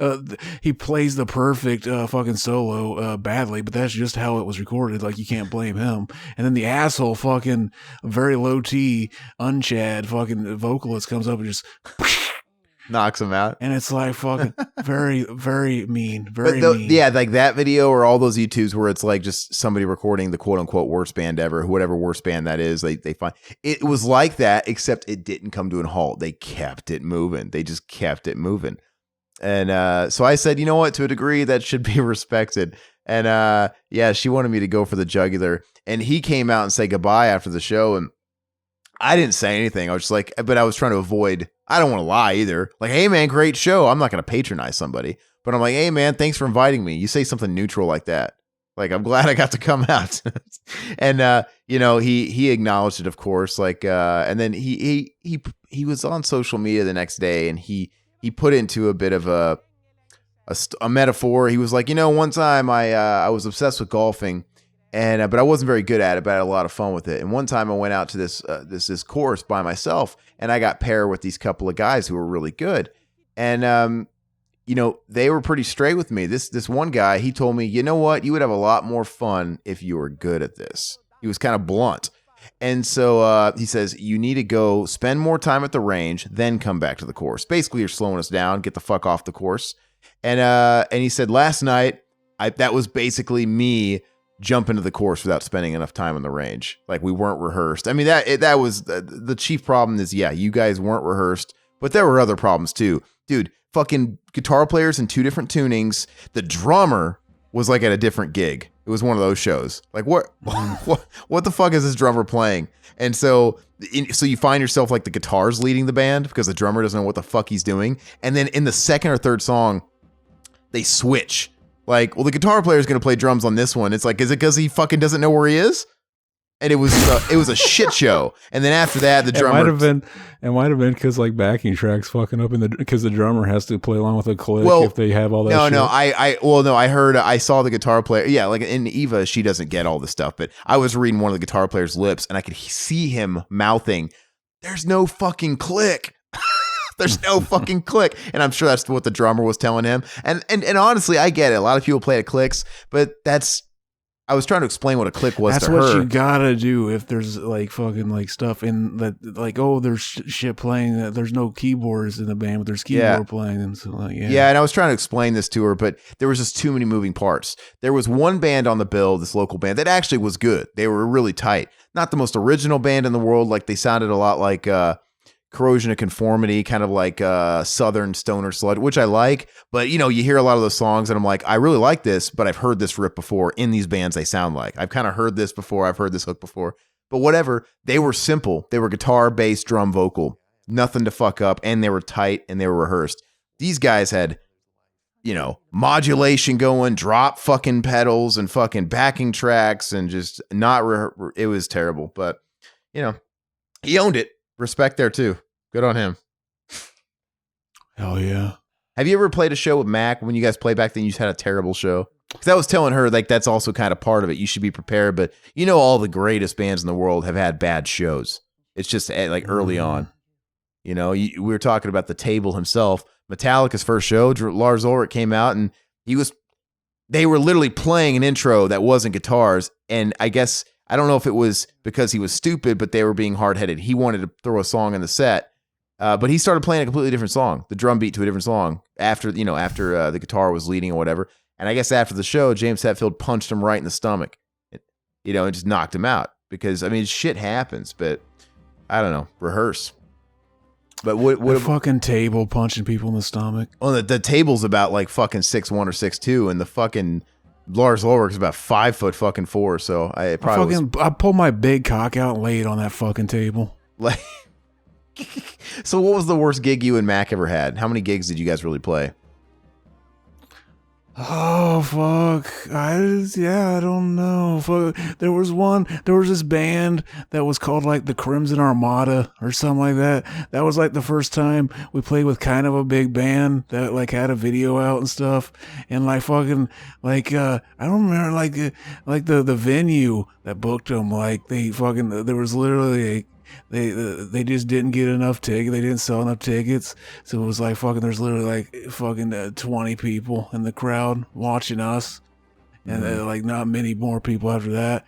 And fucking, we were doing it, and I looked over at fucking everybody else, and they were just like, "Oh, we're gonna give this one the 5 out of 10 try." And then I pulled it back. I was like, I guess this is gonna be a fucking one of those. We're not gonna go out of our way to be entertaining. Cause like there's no one here. Fucking there's like it was pretty. I think most of the people there watching were people in other bands.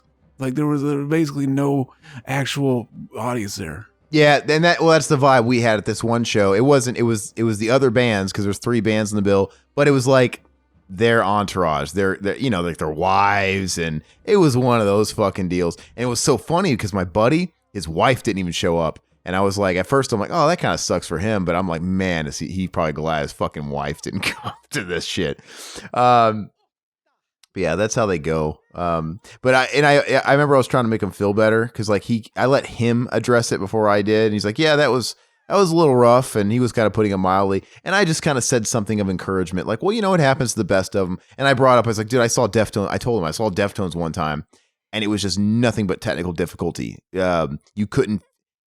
And I'm being nice because that doesn't mean they weren't rehearsed.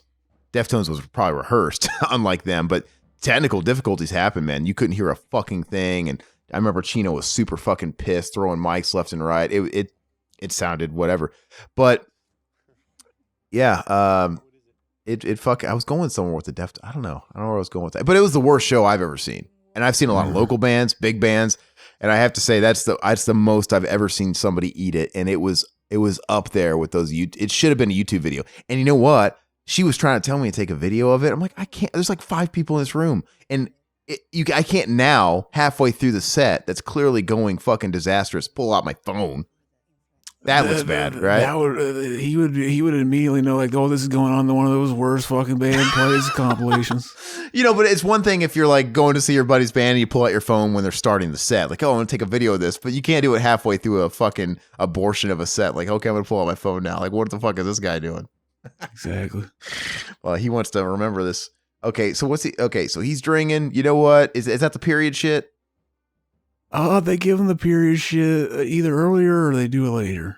Like, yeah, this is basically the whole final act has begun. Pretty much, they're fucking.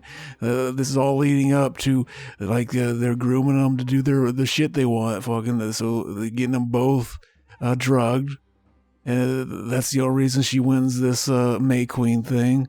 See, I don't know. Maybe she won the May Queen thing. It seems like there's definitely. I guess. Yeah. Well, it had to have been, yeah, because they're using the girlfriend. Yeah, so it had to have been part of it. So fucking ignore me right there, basically. Fucking. So yeah, like fucking, they fall, let her win, and it's very Chad, basically. So yeah, especially so at this point. The way I feel at this point in the movie, don't we have like 45 minutes left from this point, or am I off?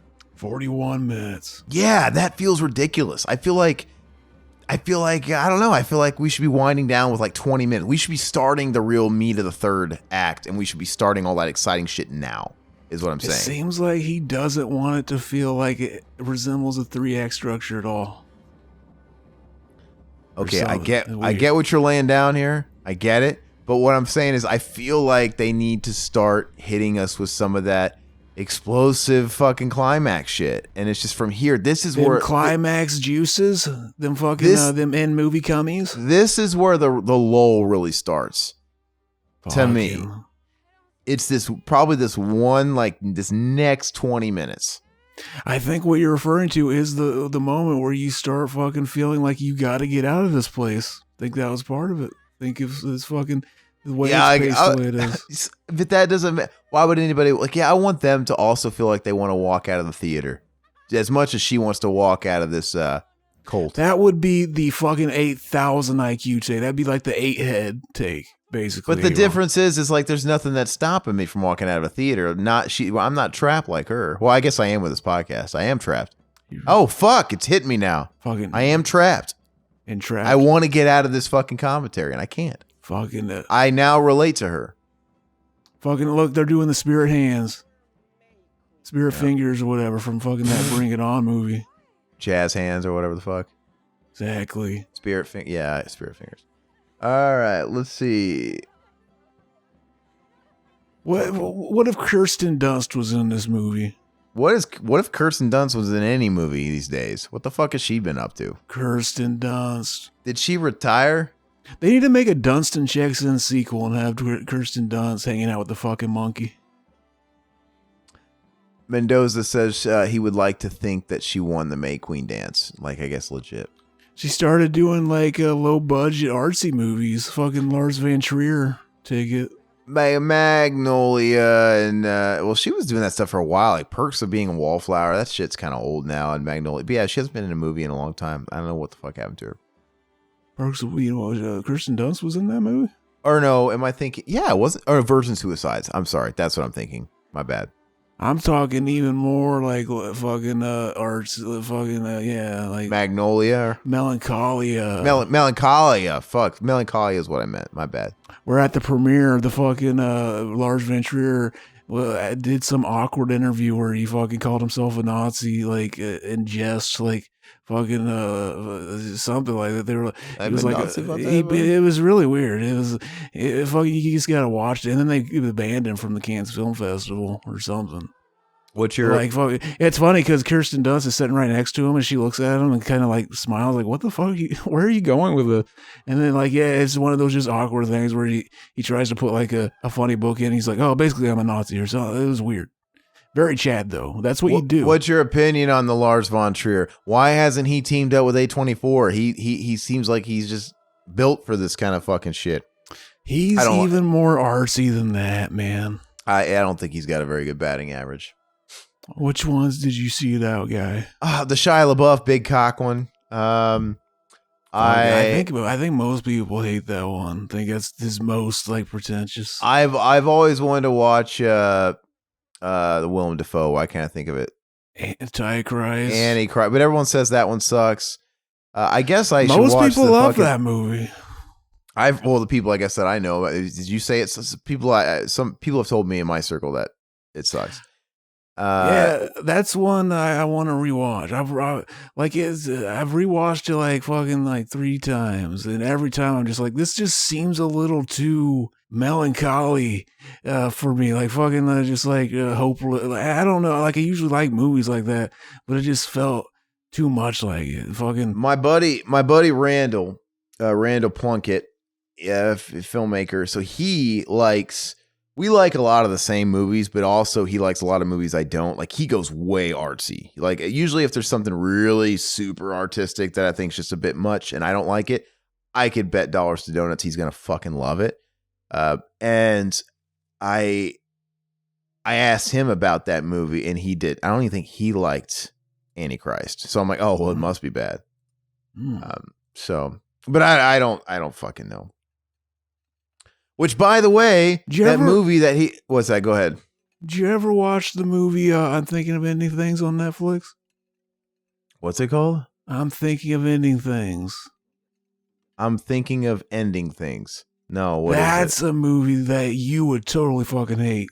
I've watched it twice. It's the new Charles Kaufman movie. The fucking guy that does... he did the Being John Malkovich and the fucking Spotless Mind and fucking...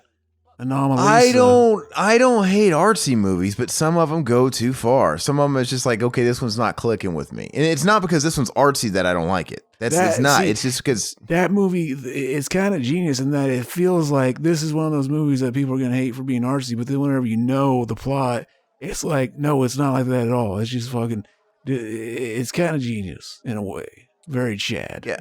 Very I don't. Anybody that likes artsy movies and say they like all artsy movies is fucking playing themselves. I like horror movies. I don't like all horror movies. But just sometimes they just miss the boat. You ever seen Tree of Life? Look, I don't like that. This is funny.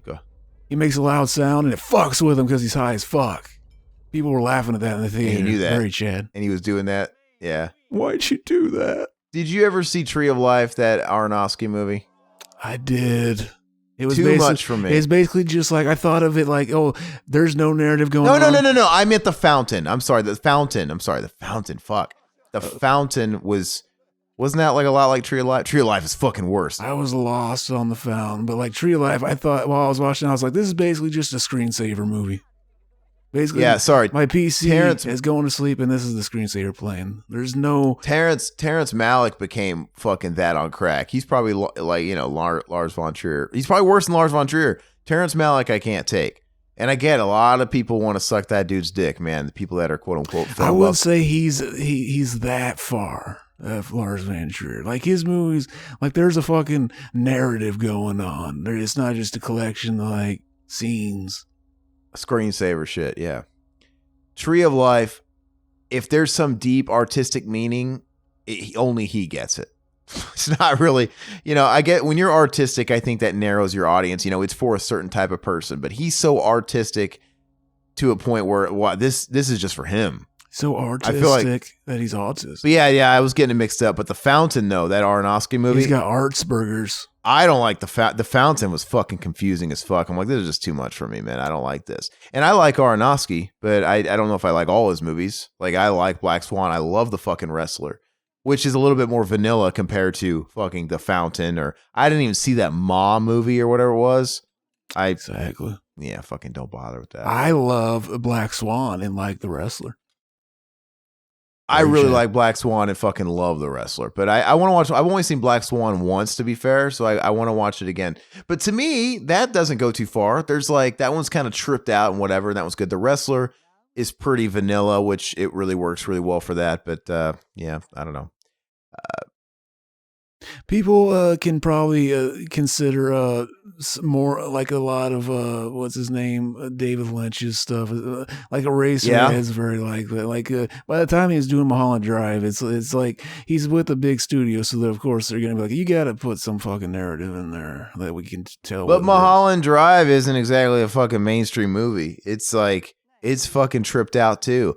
Lost Highway and all that shit. I mean, that kind of era Lynch is still tripped out. I mean, we saw the chick that is fucking wanting to get impregnated by the boyfriend has fucking tried to get him to follow her, and he's fighting it. See, that's why people that say fucking, oh, she fucking burned her cheating ass boyfriend alive, good for her. That's the point of the movie. Fucking, they're both manipulated. They're both basically raped, baby. Like fucking, they lower him in there and fucking, yeah, very unchad. And he's drugged up. Fucking, you can't, fucking very unchad is what I'm going to say there.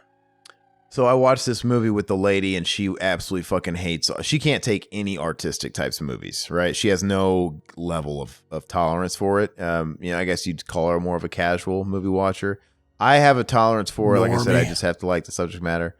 You ever see that movie Locke? Make her feel bad for it. Call her a normie fuck. And then she'll eventually fucking rise to the occasion. You ever get like, I kind of knew what to expect. I mean, I kind of A24, and I saw the runtime. Like, okay, this is going to be a slow one, so she's probably not going to like it. But you ever see that movie Locke? I haven't. Okay, Locke is a movie with Tom Hardy, and it's a British movie, and it's a smaller film, like from a smaller studio. And you look at the cover, and it's him driving a car all fast, and you look at the tagline and shit. And it's like, oh man, this is gonna be like a transport, like an action movie, like car based. I'm like, okay, this could be cool. And we turn it on, and the entire movie is just him in his car driving from point A to point B. Amazing. That's all it is. And the entire movie is him getting nonstop phone calls on his speakerphone through his car, and he's talking to people. And I actually didn't hate it, but I'm like, well, fuck. I mean, she fucking hated it. And if I would have known it was a movie like that, I got trolled. Like, it totally makes you feel like it's going to be a different movie. And, halfway through it, she's like, is he ever going to leave this fucking car? That's half the problem, because fucking like whenever Hollywood accidentally greenlights a fucking art movie and then they don't know how to sell it, they got to make the fucking trailer look like it's what was that other A24 movie that they didn't know how to advertise, so they made it look like It Comes at Night or They Come at Night or something. They made it comes at night with Joel Edgerton. Yeah, that got me, because I wasn't in that fucking kind of mood when I watched that. I thought like I was ready for a horror movie. I need to rewatch that at some point. So, and I saw that movie and I didn't hate that movie. And my buddy Randall, who I would have thought like would like a fucking movie like that, he fucking hated it. So I guess I don't understand people sometimes, but I didn't hate It Comes at Night. I don't love it. I mean, I haven't watched it since, and I didn't know what to expect by it though.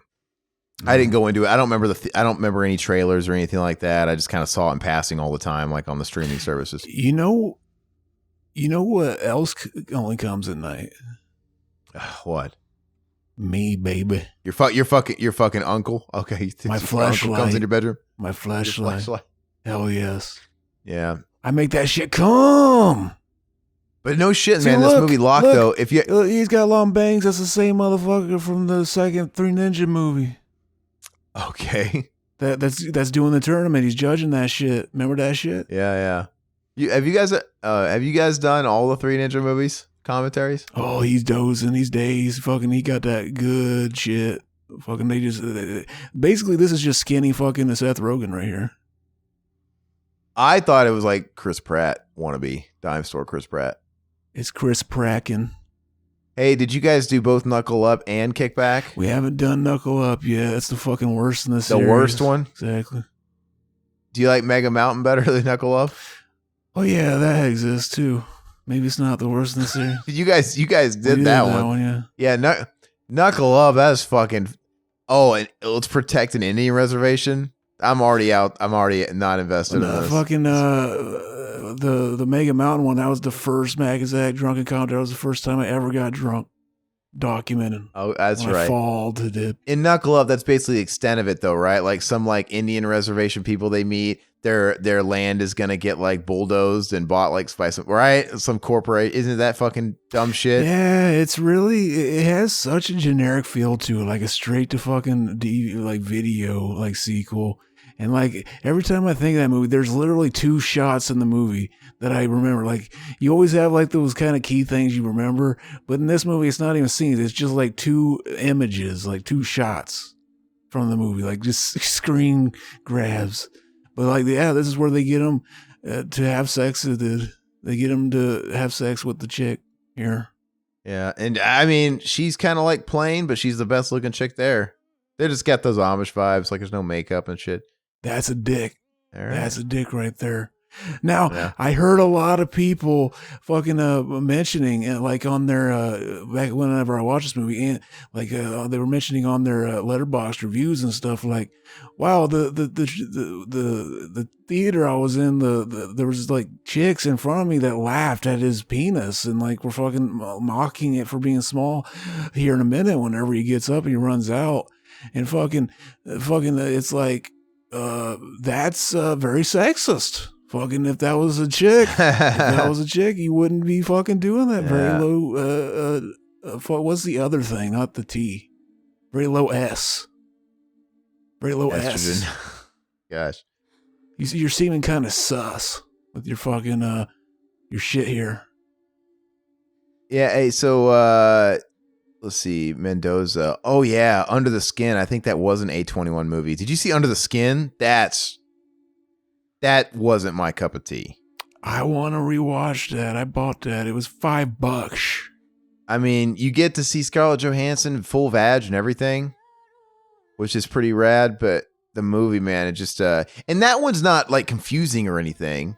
I mean, if I remember, everything was pretty on the nose. Like I got it. I got what they were going for, and all the subtext and all that shit. It was It wasn't lost on me, but it was just, I don't know.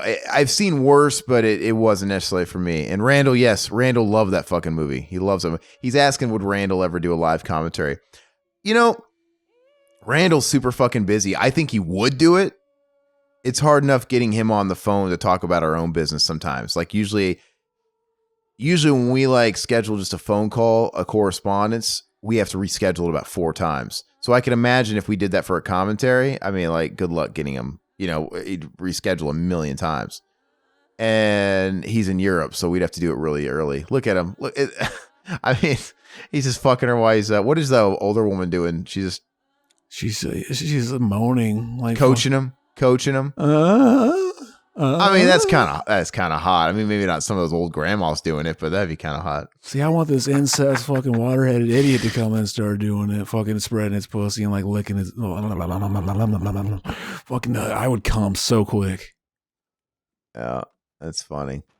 Hey, but really quick, you know, remember that movie that Randall I was talking about was making a couple years ago, and it was just like developmental hell, and it finally got made, but it was Catherine Isabel. Mm-hmm. It was just a big shit show.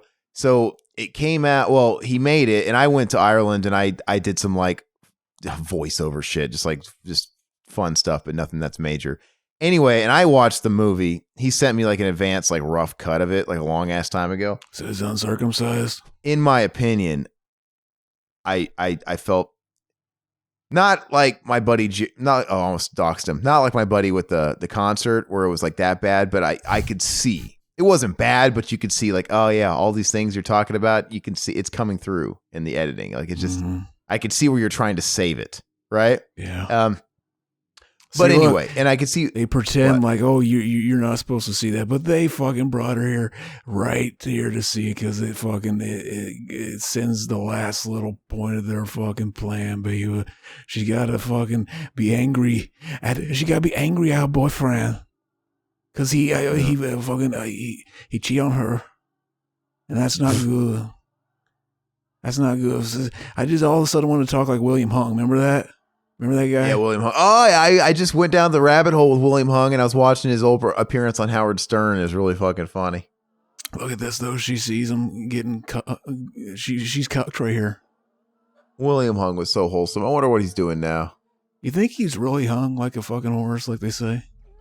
He was like Korean or something, or Vietnamese. I doubt it. Fucking that. You don't get a name like William Hung not being fucking hung. Like that is a porno name that his parents gave it to him. I mean, I imagine it's pretty common in Asia, so I don't think that many people in Asia are hung. See, look, they needed her to freak out. She freaks out Set here. Up, yeah. And then they give her that energy, yeah, motivation. They take her and they show, these are the first people in the entire movie that show that they're grieving with her. They're willing to let her grieve. So it comes down to the family thing, because the boyfriend, he never did this. She just wanted somebody to cry to, and they act sympathetic, like they're crying with her, and that plays into her family narrative. And basically while she's fucking drugged out, she fucking feels at home. She's like, fucking hell yeah, fucking fuck him. He was an asshole anyway. And fucking my real family's here. And fucking like when she wakes up tomorrow, she's going to be like, holy shit, I did all that while I was fucking stoned. And it's going to kick in, but we don't see that. It just ends at that moment where she's feeling it. She's happy and she's back with the family. Very Chad. Oh, so you're thinking like maybe the next day she's like, shit, what happened? Well, she'd have to be, because this all happens while she's high, baby. That's what fucking. Yeah. Let me address Plemke. He says Under the Skin was fantastic. Felt very Kubrick. Ew, saggy granny titties when we saw earlier. He's like, ever watched Lords of Salem movie by Rob Zombie? Yes. That's been a major. We've talked about that a lot on the show back in the old days. I like that movie. Hate that fucking movie. Damn. Hate that fucking movie. See, I'm enlightening you though now with this movie. We need to just watch a fucking 2-hour extended cut of fucking Rob Zombie's fucking Lord of Salem. Oh, what is this? I can fucking red pill you on it. Well, he's asking me directly. You ever wonder if some of that weird shit you saw in back rooms in Japanese stores is illegal in the U.S.? Wait, it definitely is, man. I told you they sell like lolicon bullshit. I mean, it probably skates around the law because they were it's- selling like sex costumes for kids. But you know what I mean? That probably you could probably sell that in America. You know what I mean? Mhm. But it's just like what you really end up doing with that's illegal. I don't know. But it's all fucked up. Bet those aren't sold on Amazon.jp. I don't fucking know, man. Well, See, look, this only happens in movies. He just cummed and he's getting ready. Look, she's like, "Oh, I can feel the baby. Look at her. I can feel the baby." He's just like, "Oh fuck." He sobers up right then and just fucking kicks her in the vag, Ew. makes her stand up and fucking Ew. shakes her, trying to get that nut out. See, look, Yeah, it's fine. now we see his dick and he's completely soft. He would still have a boner after that. It wouldn't be completely gone. It's really red. Why is it so fucking red, man? because she's a virgin.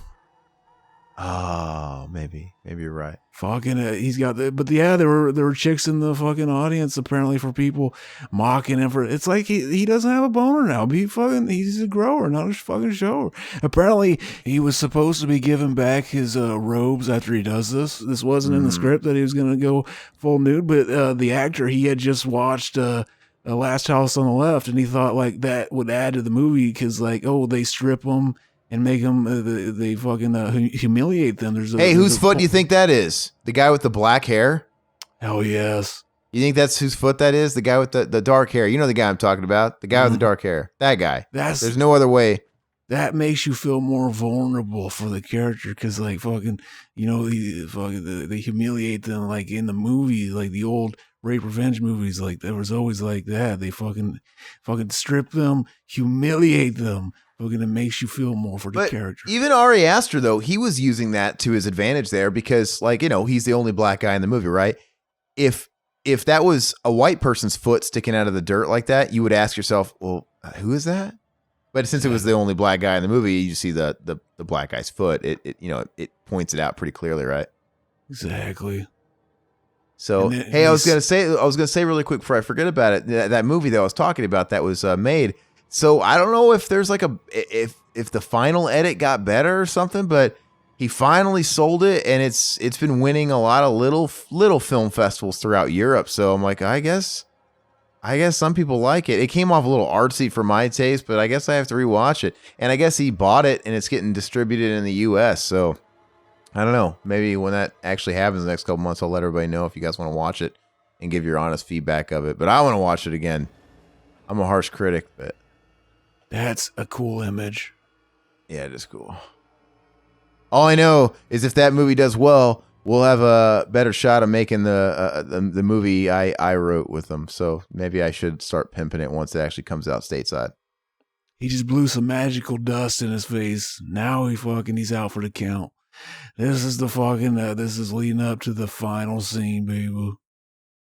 See, what would you be thinking right there? Some fucking guys coming to close your eyes. They're gonna fuck me. They're gonna rape the fuck out of me and then kill me like my buddy there. Fucking stream me out like that. I'm behind on the messages. It's so funny when I was talking about the foot sticking out of the dirt. Mendoza posted token from South Park, and then Plemke said he didn't suck the toe though. Oh yeah, that was a pretty big toe just sticking out there waiting to be sucked. Exactly. I don't get feet, man. I don't get it. Oh, you should watch that show on TLC. My feet are killing me. Fucking, you'll see fucking people, nasty ass fucking feet, crusty ass feet. They gotta fucking pick a power tool with them feet. Bro, fucking give yourself a foot spa, man. Go buy one on Amazon for like $5. Soak your feet in vinegar if you got to for fucking a year. Don't let your feet get that fucking bad, Let man. your buddy fucking eat the corns off your foot like fucking Bud and Doyle and Biodome. That's fucking gross, man. Ugh. See, look, fucking basically, yeah, they give her the opportunity who's gonna be like the final sacrifice after they do this little drawing for like people who have to 2 people from their tribe, and then they let her decide, are you gonna put Christian in the bear fucking carcass? If they hollow out the bear and they put him in there, and they wanted her to be angry at him so that she pick him. Very Chad. Hey, look, Michael Bean just got suggested to me on Facebook. I'm gonna add him as a friend, see if he accepts me. See, that's the thing too. I wonder, like, since they give her the opportunity to fucking like, put him in the bear suit or not, maybe that was just like, oh, we don't give a fuck if she chooses him. If she doesn't, like, whatever. But like, it would be better if she did. So yeah, it's possible that wasn't something they planned out, but she just picked worked him. out. Yeah, very unchad that decision. Very unchad that one. But most of the things they decide to do are Chad. Like, even here, this is kind of the last hurrah. This is the last big scene, right? Set piece of the movie when we're just going to build up to him getting sacrificed. They really let this breathe, right? Like, how long does this go on? You'd think we're... And one thing they do is they don't do the psycho, like, describe it. They mention, like, oh, thank you for bringing them to us. And it was the guy who, fucking, basically, they don't want to just come out and explain everything. It's just like, they trust the audience. They'll know, like, oh, fuck, it was all planned and fucking all that shit. And they playing bingo. What are they playing bingo for? Is it decide his fate? Or how he gets it? Yeah, this is to basically pick the two guys that have to do it from their tribe. Right. I feel you, boys. Boys in the chat, they're dreading going to work tomorrow. Chad. I haven't worked a whole lot in the last few weeks, so it feels weird for me tomorrow I'm getting back into normal schedule. Waking up, working, and it feels weird. On one hand, though, I'm kind of looking forward to getting it over with because after a day or two, I'll be like back in the rhythm of it. That's how it goes. When you take too much time off, it makes you, it's not good sometimes. Another contribution to Jar Jar Piss. Jar Jar Piss. I had to drain Jar Jar Piss before the commentary. It got too full. So you take that jar and do you go pour it in the toilet or you go pour it in your backyard? What do you do with it? You pour it down the fucking kitchen sink? I drink it. Man, I was at my parents' house one time and in the middle of the night, I watched my dad just kind of like milling around the house and he was in the kitchen. I don't know if he's cooking or what the fuck he was doing. And he just fucking whips his cock out and pees in the kitchen sink. Chad. Like, what the fuck, man? Is that like a new level of laziness? That's where I do it whenever I have to pee while we're recording. It's closer than the toilet. Will minimize time that Zach isn't on the podcast. I don't know if like one of my little brothers like blew up the bathroom or whatever, and that was like his best alternative, but I don't know. And I know you don't exactly eat lasagna out of the fucking bottom of a kitchen sink or anything, so, but it still bothered me. Like, this is the kitchen. This is where dishes are washed. Yeah, I always wondered, like, why are people so... Like, it's like the people that pretend like it's gross to piss in the shower. Why would it ever be gross? Yeah, it's a that's fucking the most sanitary. drain. Like, yeah, like, I always wondered, like, is there a reason people... Are they just doing that fake, like, basically that... they're just doing the what's that called? The humble... Well, anyway... Yeah. Fucking the only thing I could think of was like, okay, maybe they're mad if you do it in the sink because that is prioritized to go to drinking water. Maybe yeah, I can see it. But shower, you are releasing. You're cleansing yourself off. You're knocking the dirt off your body. Why not also piss? I say shit in the shower. I do. Shit in the shower and then mash shit down in that little drain. The drain grate with your foot. Exactly. Chad. Yeah. No, but yeah, dude, pissing in the shower is fine. That's totally sanitary. Like, why would it be? You have like running water. It just goes straight down. I piss in the shower. I've been pissing in the shower since I was a little kid, and I'm not ashamed. I'm not ashamed to say it. And it's funny though. You're right though. If I did outwardly tell somebody that, they'd be like, We're I'm just like, conditioned to do that. There's no real reason anybody does. It's fucking mind control. I think mind control. But fucking, they're lying. People are I lying. know. I'm like, so if you have to pee in the shower, you're telling me you get out of the shower to pee? They don't. Exactly. Yeah, they're lying. We're conditioned to do that weird, like, oh, that's gross, but we don't really think it. Like, not own up to it. Very Chad, very Stacy of us. It's funny. But yeah, it's just one of those things that I don't even talk about it because I just assume everybody does it. I don't give a fuck what they say. I mean, you're doing it. It's like the people that claim they don't masturbate. Everybody masturbates. Exactly. You know, just assume everybody masturbates because no matter what they tell you, they're lying. Exactly. Your grandfather masturbates. Your grandmother masturbates. If you don't, you're gonna bust a nut in your sleep. You gotta fucking clean them pipes. I mean, if they're not masturbating, yeah, they're waking up to sticky pillows. They're waking up fucking glued to their fucking sheets. So exactly, wake up with their vape pen stuck to their dick. Like, oh shit. Vape pen shoved up their ass. Exactly. Yeah. Look, they're taking out the fucking innards of the fucking big bear. Big bear. Be the bear. See, this is like that scene in fucking basically Ari Aster. They draw from great other directors, and he's channeling his inner Tom Green when he made his Criterion Collection film number 850. Freddy Got Fingered, and he was like, I gotta do what Tom did. He's got to be the bear, get inside the animals. There are people who think this is like a tongue-in-cheek reference to the Wicker Man remake, because fucking our boy, fucking Pickles Cage, he's going around in a fucking bear suit in some of that movie. Like for the remake of the party, though, in the older one he's wearing the fool costume, but in the remake he's wearing a bear outfit. I mean, you have to acknowledge greatness that came before you, so. Exactly, and the fucking return of the guy judging the tournament from the second Three Ninjas film, not counting fucking Knuckle Up, but the one that came out second, but wasn't made second. Fucking he makes his return here too. I mean, what is Ari Aster if not riding on the shoulders of giants, aka the Nicolas Cage remake? Exactly. See, he gives him this. He says, "I grant you the power to feel no pain." And the other guy, power to, be brave or whatever he gives him. And fucking, there's a moment of doubt where he looks over as they're burning because he's scared. And the fucking guy, the other guy starts screaming as he's burning.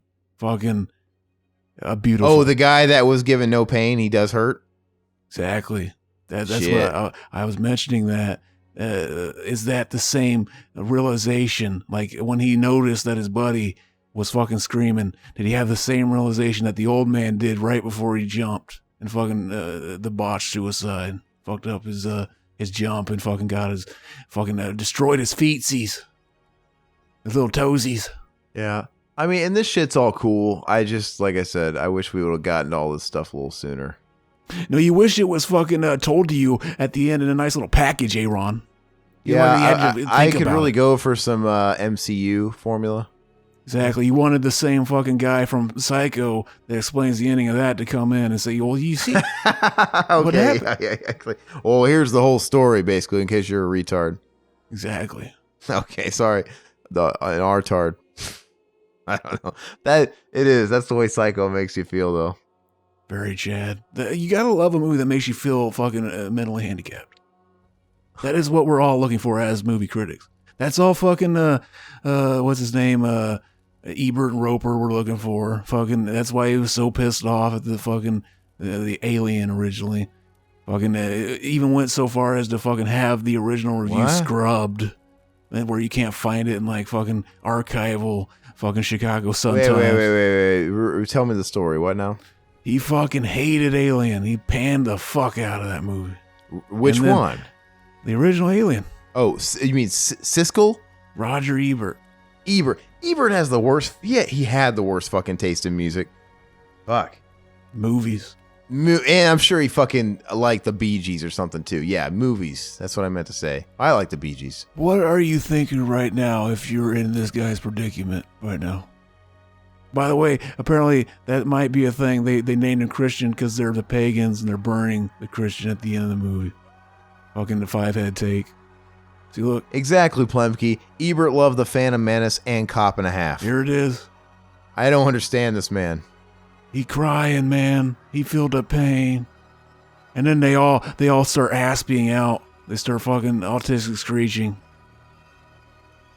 Basically, this is all the low IQs in the audience going, I don't get it. So, yeah, why are they doing that? Why are they doing it? Is that just part of the ceremony? They're showing love to the May Queen. Fucking she was having that little breakdown before. She feels loved.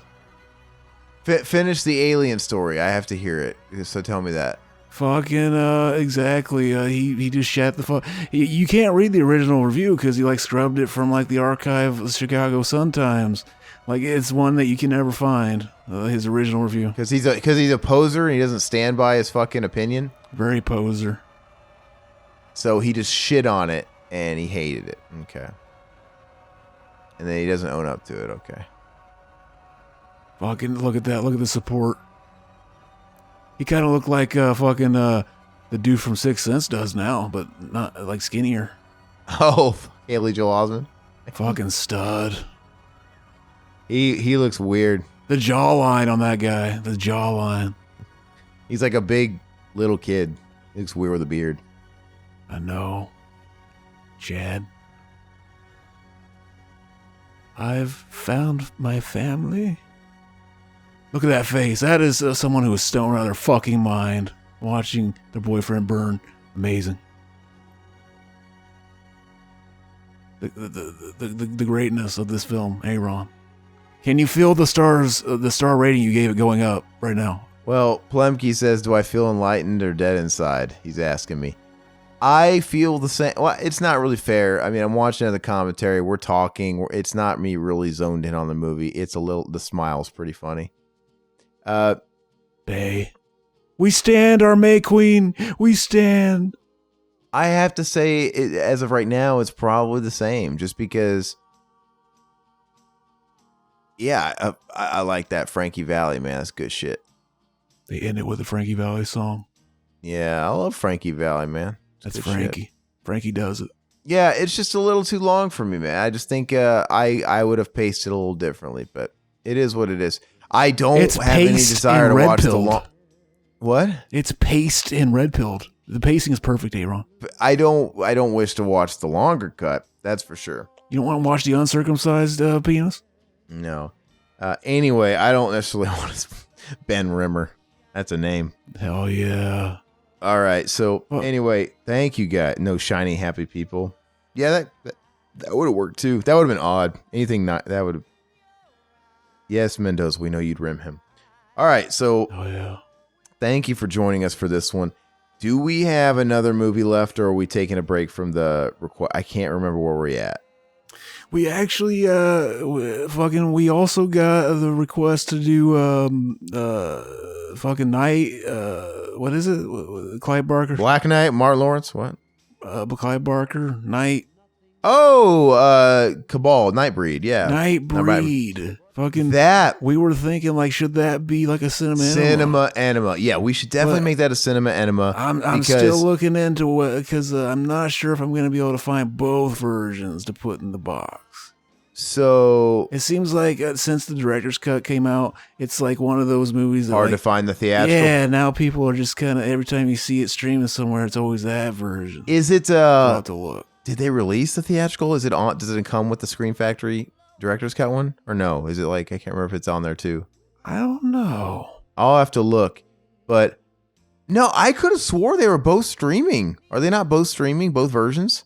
I'll look into it. Our boy Plenty look on says Shudder or something. If we can't find it, I'll let you know if I have trouble. Yeah, I do have an old Joe Bob episode that somebody made where they cut the movie back in. So if they were being really true to the form, it would be the theatrical cut on that version I have. So hopefully I can watch that theatrical version with Joe Bob. I maybe I'm making it up, but I want to say I saw like both versions were streaming somewhere, whether that was Prime or Shudder.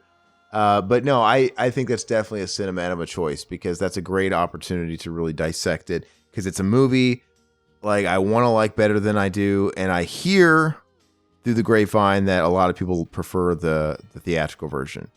So, and maybe I'll like the theatrical because I don't think I've seen it. I think I've just seen the director's cut.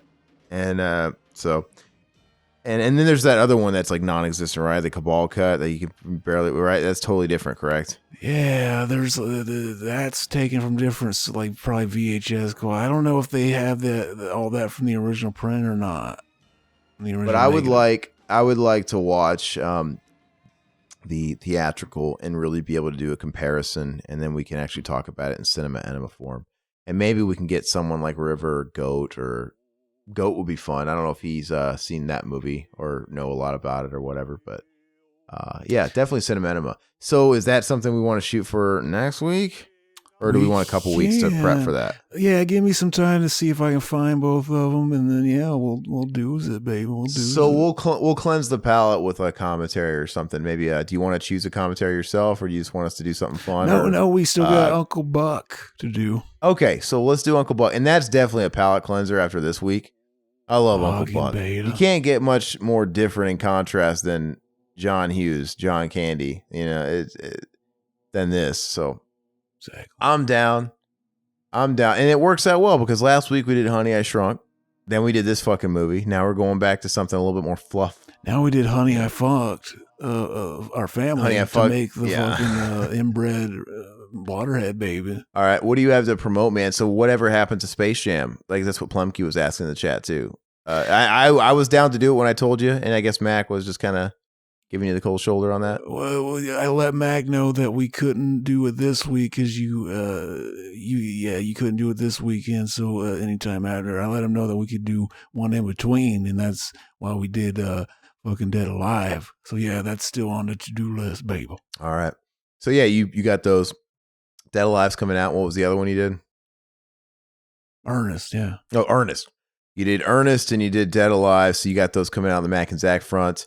Do we need to be recording more Ash vs. Evil Dead for the Patreon? We do, baby. All right. So where are we at? Like episode 6? What do we have logged in there? 6 is the episode to do next, yo. Well, and that's a segue into that. So if you guys are watching us on YouTube, if this is your first time to the channel and you've stumbled across us, please like the video. That's crucial for us in the ever-growing community of YouTube people. We won't want to get buried in the algorithm. So like the video if you liked what we do. Leave us a comment as well if you feel so inclined. I know any kind of interaction like that really helps. Hey, even if you hate us. I mean, it seems like that helps us too. It doesn't really matter. Plumkey mentioned, like, have we gotten any new comments on the newer episodes? Oh, dude, this movie is so long that I didn't even think to read any. We can save them if you want. Well, see, I totally forgot, man. The movie's just so fucking long. Let me double check. It's so short. It needed to be fucking 8 hours longer. Why didn't I see? I didn't even think to read comments while the movie was like winding down because usually I do that. Because you were so enthralled with how great it was. Well, the conversation was pretty good. So here, I will read some comments. I will do that. Yeah, we definitely have comments. All right. Salute your shorts, Zeke the Plumber. Mackenzie Miller. She says, that episode terrified me as a kid so much that I actually slept with a plunger. My reasoning was if he could suck my brains out, I would get to him first. My older sister still loves to make fun of me for being afraid of Zeke, but honestly, he felt scary as hell. He was scary as hell. Zeke's a fucking pimp.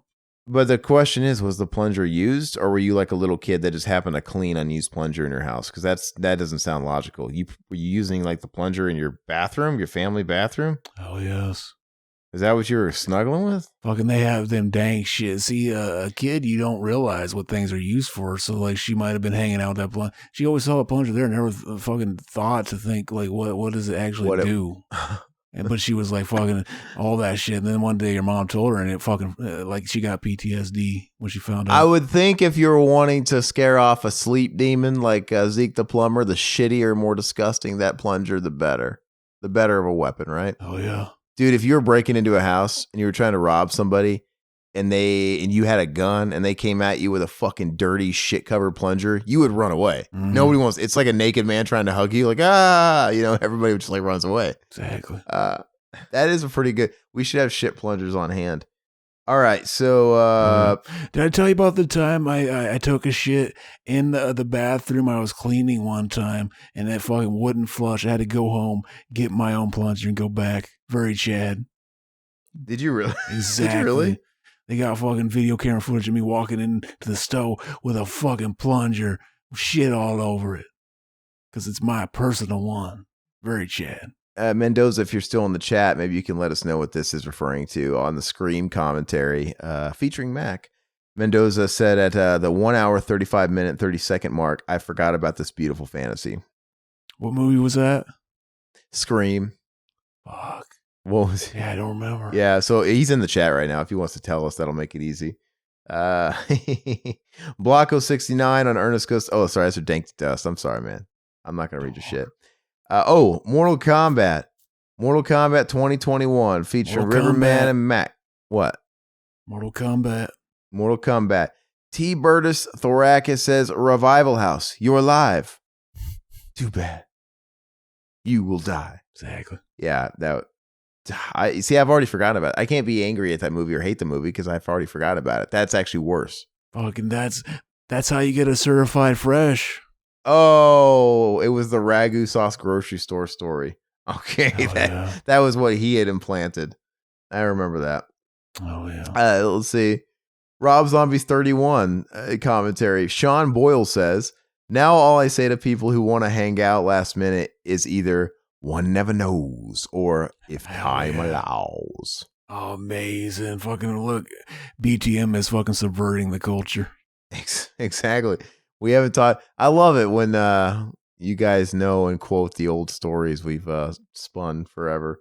Fucking Fred the Hammer, man. Too many cartoons. Would you let him fuck you with that hammer? Dude, if Fred the Hammer knew I also collected toys. Because, like, he doesn't realize how, like, on the head he nailed me. You know what I mean? Like, well, you know, he was at that geek convention. Like, look at these fucking incels. Because, you know, he's, like, talking to me, like, watching cartoons. And I'm like, he's talking to me like, fucking, I'm a clear incel or something. He's at a convention where he's watching all these people he's got zero fucks for and zero time to really give. He's watching them all buy up shit, like toys and shit. Like, look at all these fucking mouth breathers, these fucking, these neck beards, these incest babies. Incest waterhead babies, yeah. Incest waterhead babies. You know he just wanted to be anywhere else, right? So, yeah, stud. Yeah, and I would love to. I would love to have that conversation with Fred the Hammer, like me defending him, saying, "No, these are collectibles." It used to be someone like him would say, "Why are you fucking playing with dolls?" And you'd be defending, "No, they're action figures." But that's what you did when you were a young boy that was still of age to play with toys. But when you're an adult, no, they're collectibles. When you're an incel, they're collectibles. Like, yeah. Come on, they're toys. They're toys that I'm collecting. I mean, I'm not oblivious to that fact. Anyway, let's see. On Mortal Kombat 2021, Oliver Closeoff says, gosh, this movie was so disappointing. At least it's better than Annihilation. And you know, and I commented as well. I was like, but maybe, but that's just such a low bar to set. And I don't think that's how it should work. Just because somebody set the bar so fucking terribly low shouldn't mean this movie gets a pass. You know? Exactly. But I'm seeing a lot of people are on my side as thinking that them turning into dust implies that they're going to bring him back. So this whole movie had no fucking actual point to it. Maybe they'll come back. All the people that were on the fucking side of Liu Kang will just be on the bad guy side as default because they're under their control now. That'll be the only difference. Well, so, and I was 100% like, oh, well, I know the noob thing will happen. I know that's going to happen. And I thought that's all it was, but I didn't realize it until you showed me. But, oh, Goro also gets misted away. But they're the only two. You got danked to dust. Fuck, I think Mac and Zach are just subverting the culture again. I think they're just listening to our podcast. But only Sub-Zero and fucking Goro got danked to dust. So that's weird. It's like, okay, so is everybody else dead? Or is that just supposed to imply, yeah, we just didn't want to show everybody? Well, you know, we'll show two. You think if they were just going to do that, you think one would be enough. Why two? It seems very specific. Like, these are the two we're bringing back. I don't know. They're probably trying to go full video game style because in the games, right, you fatality and they're just right back. I mean, but that's not canon. You're just playing the game. When you actually like watch the story modes and you're going through the Mortal Kombat canon, some people have come back, right? Mm-hmm. But it's not as whatever. I don't want to make sense of it. We'll see. We'll see. Fuck that movie. Mortal Kombat 2021. Yeah, Mortal Kombat 2021 is going to be known as Mortal Kombat. That's how you know which one I'm referring to. So Mortal Kombat. Coming is good, though. Can it be put with a bad film? Joshua Marjonen. Zach is right about what you were just saying, yeah. As always. Back to the Future 1985 commentary. Ishmael Premier, he says, to catch a predator, more like to troll a beta. Zach's wild chat room stories. Very Chad. Do you remember what he's referring to? I don't. Yeah. That's the struggle, man. We're reading like these old comments. Sometimes if you guys don't give context, sometimes it helps me jog my memory. Like, oh, he's talking about this. But sometimes if there's not enough, I'm like, because Zach is always fucking doing shit. Like, well, which episode? Oh, you know what commentary I love? The one where he talked about fucking a kid. Like, okay, which one was that? The one where he called Aaron a beta. Yeah, the one where he called me a cuck. Okay. Exactly. All right. A lot of Mortal Kombat. So, gamer guy, if Mortal Kombat 2021 were a sandwich, it'd be a cheese sandwich. Not even a grilled cheese sandwich, just a cheese sandwich. It's palpable, but you guys could do so much more with it. You guys hit it on the head. The film felt like an ad meant to sell you on a sequel, which will have the tournament and everything else Aaron and Mac know and love. It was all right, but they could have done much more with it, and this is coming from someone whose only real history with MK is the original movie and not much else. Also, get rid of Cole, either have him go back to his family or get killed by an MK arcade machine, crushing him like Ted Raimi and Wishmaster.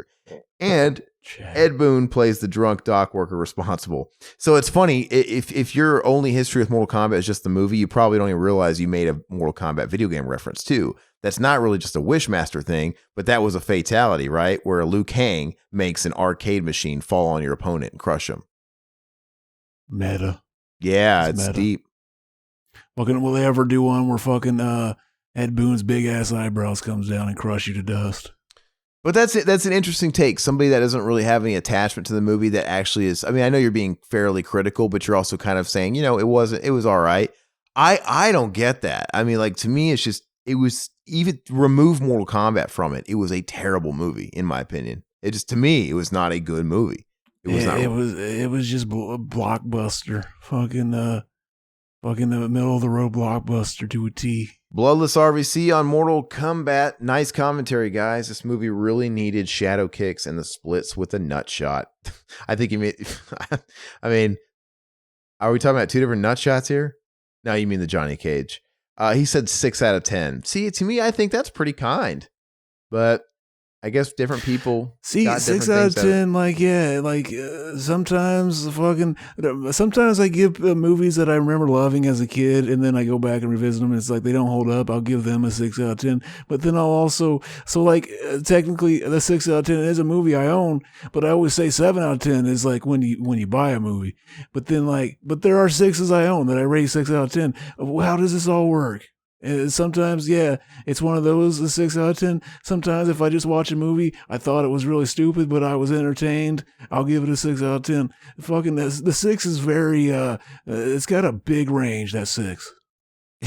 Sam Lombardo on Mortal Kombat. He said, I took an official trailer editing class, and yes, I can confirm they literally tell you to watch the full movie, write down the best parts, and paste them into the trailer. Also, if the gods don't care about them fighting outside the tournament, then why even have a tournament? And then Mac actually commented, exactly. Yeah. Exactly. Why? But. Exactly. Yeah. The fucking meme itself. Exactly. All right. Wait, is that the meme? Exactly? Like your name is Zach? Exactly. And it's just my NPC meme, because that's what's going on when I say exactly. I'm just fucking... I have nothing to add, so I just say exactly. All right. Mortal Kombat, Mendoza. Aaron is very disappointed in this movie. You think? Yeah, no, totally. I don't know. Sometimes I just get insulted by movies, and I shouldn't. I just, whatever. I never do. Fucking, I watch the goofy. You ever hear that movie House? It's not the American House. The Japanese. Yeah, the Japanese That movie was so fucking what the fuck. I watched that today. Very Chad. On Shudder? On HBO Max. Oh, it's on Max. That's right. I think it's on Shudder too. Fucking, I didn't know Toho Pictures made that movie, and it makes sense. Really? Is it worth a watch or no? Should I watch it? It's fucking genius. No, be honest with me. Is it suck? It is fucking the most bizarre thing. It's literally the closest thing we'll ever have to if an actual alien who just didn't understand what makes people laugh or what any of this shit is, but they see you mix this stuff together and people laugh, and then they made a movie. But it's it can't be that, because it is listed as a. See, I remember when people were talking about it, it seemed like one of those. Oh, it's unintentionally funny, but then I watched it, and it's there's no way this was unintentional. It's It's worth the watch, baby. Okay. Yeah, it's been on my list for the longest time, so I might. The last comments I'm going to read, they're going to come from Honey, I Shrunk the Kids. We'll call it good there. On Honey, I Shrunk the Kids, Maxwell Unash, he says the thumbnail should have been pizza, not cereal. The pizza, yeah, but the pizza might have been a little overkill because I think we get it. You still have a. You know what? What? I thought of the dank ass the new Honey I series movie. It should be Honey I Funked the Kids, and you think it's like, oh shit, that's nasty shit that we can't allow that, but it's like fucking no, it's like the funk band, the funkadelic version. Maybe it's about fucking our boy, what's his name, Clinton. He does that funkadelic shit. He's Skalinsky now. He's making the fucking shrink bean. Zalinsky, dude. Zalinsky. I don't think there's a Z. His name is Zalinsky.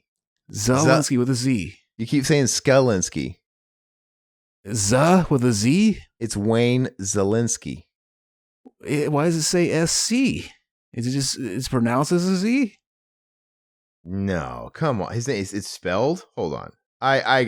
We gotta figure this out. See, what if we just fucking broke Aaron's mind and he's the one that's been mishearing it all this time?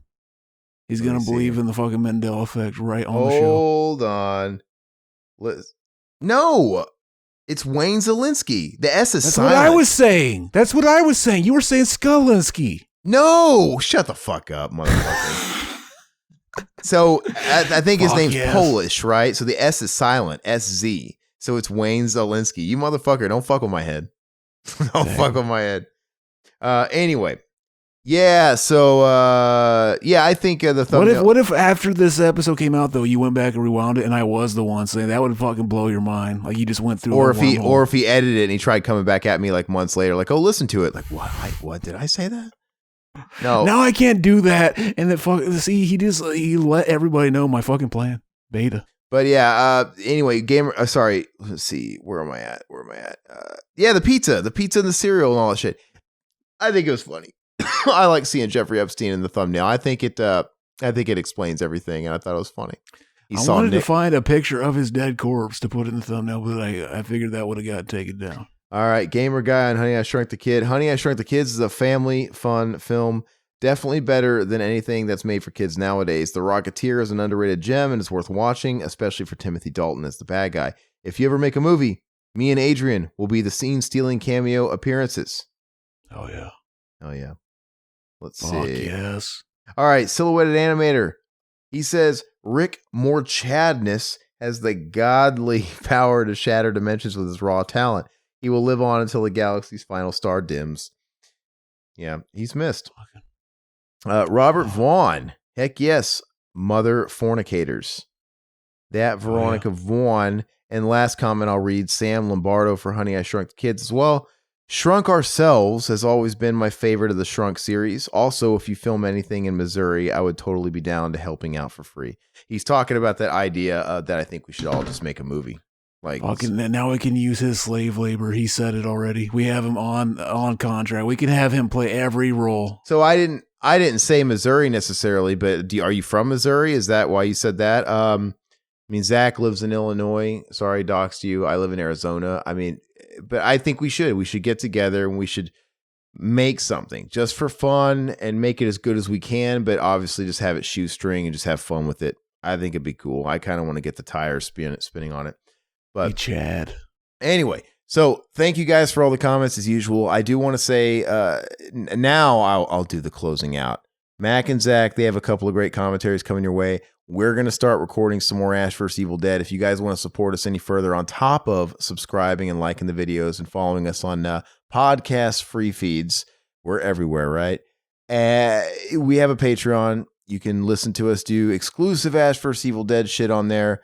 We're doing the whole series. Zach and I I think we're on episode 5 or 6. I don't even know, but we have to we'll pump out a couple more in the next couple of weeks. Be a patriot, if you will, because we have a Patreon, and fucking buy our soon to be coming fucking BTM, American Flag Come Rags, and you will soon to be coming as well. I kind of think we need a new design for a shirt anyway, man. There you go. Get to work. If you guys want to buy something on Teespring to support us and get something tangible, that's awesome as well. But and also the folks we've been talking to, Plumkey, our man, Mendoza. They're patrons. We love you guys to death, and they get to have access to our private Discord, which they join us as we record these commentaries live. And obviously, the show goes up Wednesdays for everybody like normal, after the fact, and then, of course, a few days early for anybody else that wants to listen that's on Patreon. And also, what else was I going to say? I was going to say something else. I got to do a deep end, man. I know that's come up lately, so I got to try and, it's been a hectic fucking couple of months, and I think I want to I think Zach's right. I think we should relive the ghost thing and do a part 2 to that. So let me sort of wrap my head around that. We got a lot on our plates. I want to do that. And you know what's funny, man? I love that we've got some great patron supporters, because I would hate to have to do it. We actually get, do you ever check our Gmail? We get solicited for fucking ads all the time. And I don't even entertain them. You know, it's kind of all that usual suspect bullshit. Like, hey, you want to pitch our VPN service? Hey, fucking, what's that fucking shave cream or what, you know, all that bullshit. I don't even Dollar Shave Club, Blue Chew. We get an offer from Blue Chew. I will fucking sell out for Blue Chew. I want them dick chews. I haven't seen Blue Chew yet. But, you know, it's all the usual suspects. You know, you listen to all the podcasts, and it's a good business model. Like always, people, like, clearly works. They go after all these podcasts.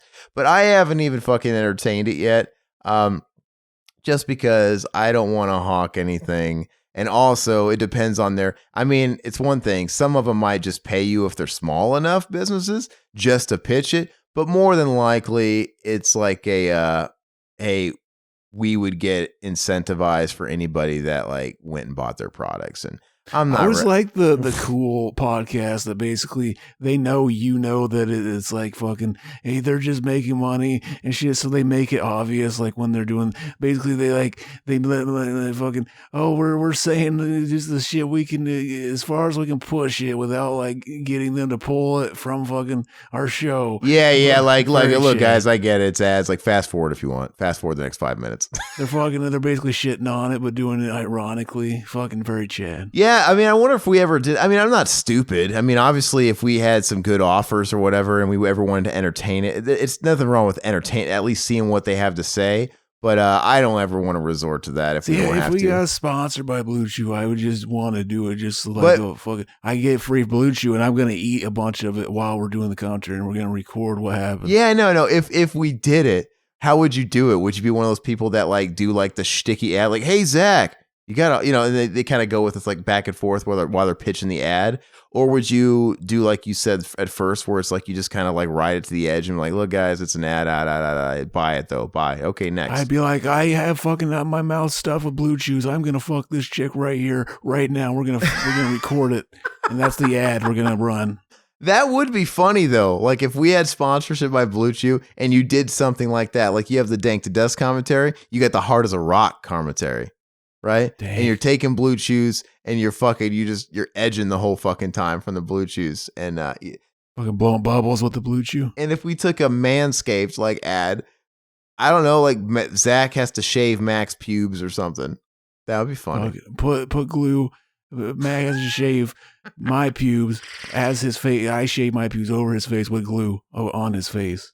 I am curious of what people's opinions are on that shit, but like I said, nothing that really. They would basically be like, these are heinous, and we don't want our name with this brand. That we would probably lose those sponsorships pretty fucking quick. So that's why we appreciate all the support on Patreon and likewise. And like I said, if you ain't got the fucking $2 or whatever for Patreon, it's not a big fucking deal. I mean, our shit's free. You can get all. You still have normal access, and we appreciate you just following us and hopefully spreading the word to anybody you think might enjoy us as well and helping us. We're crawling, but let's get to 6,000. I would love it, man. I really want to get to 6,000, and I want to get to 10,000. That's the next big stretch goal. Let's make it happen, Captains. But we've been talking for a long time. We're going to go ahead and let everybody get out of here. And thank you guys again. We'll see you guys next week. Like I said, with what's the movie again? Uncle Buck, fucking classic. And then hopefully in the week or two coming, we're going to be doing that Cinema Enema for Nightbreed. So that'll be fucking awesome. All right, guys. Bye-bye, puppets. Thank you. End of the week at the Revival House. Next month's theme, you gotta figure it out. Italian zombies or Pauly Shore, a slasher with a knife and the girl next door, and one sickening, get it all queued up and ready, hit play in 3, 2, 1. Bye bye puppet, Zach Pete and a solo cut band. Couldn't miss Cameron's love and Josh's Scott Vale and Riverman's bail. Bye bye puppets.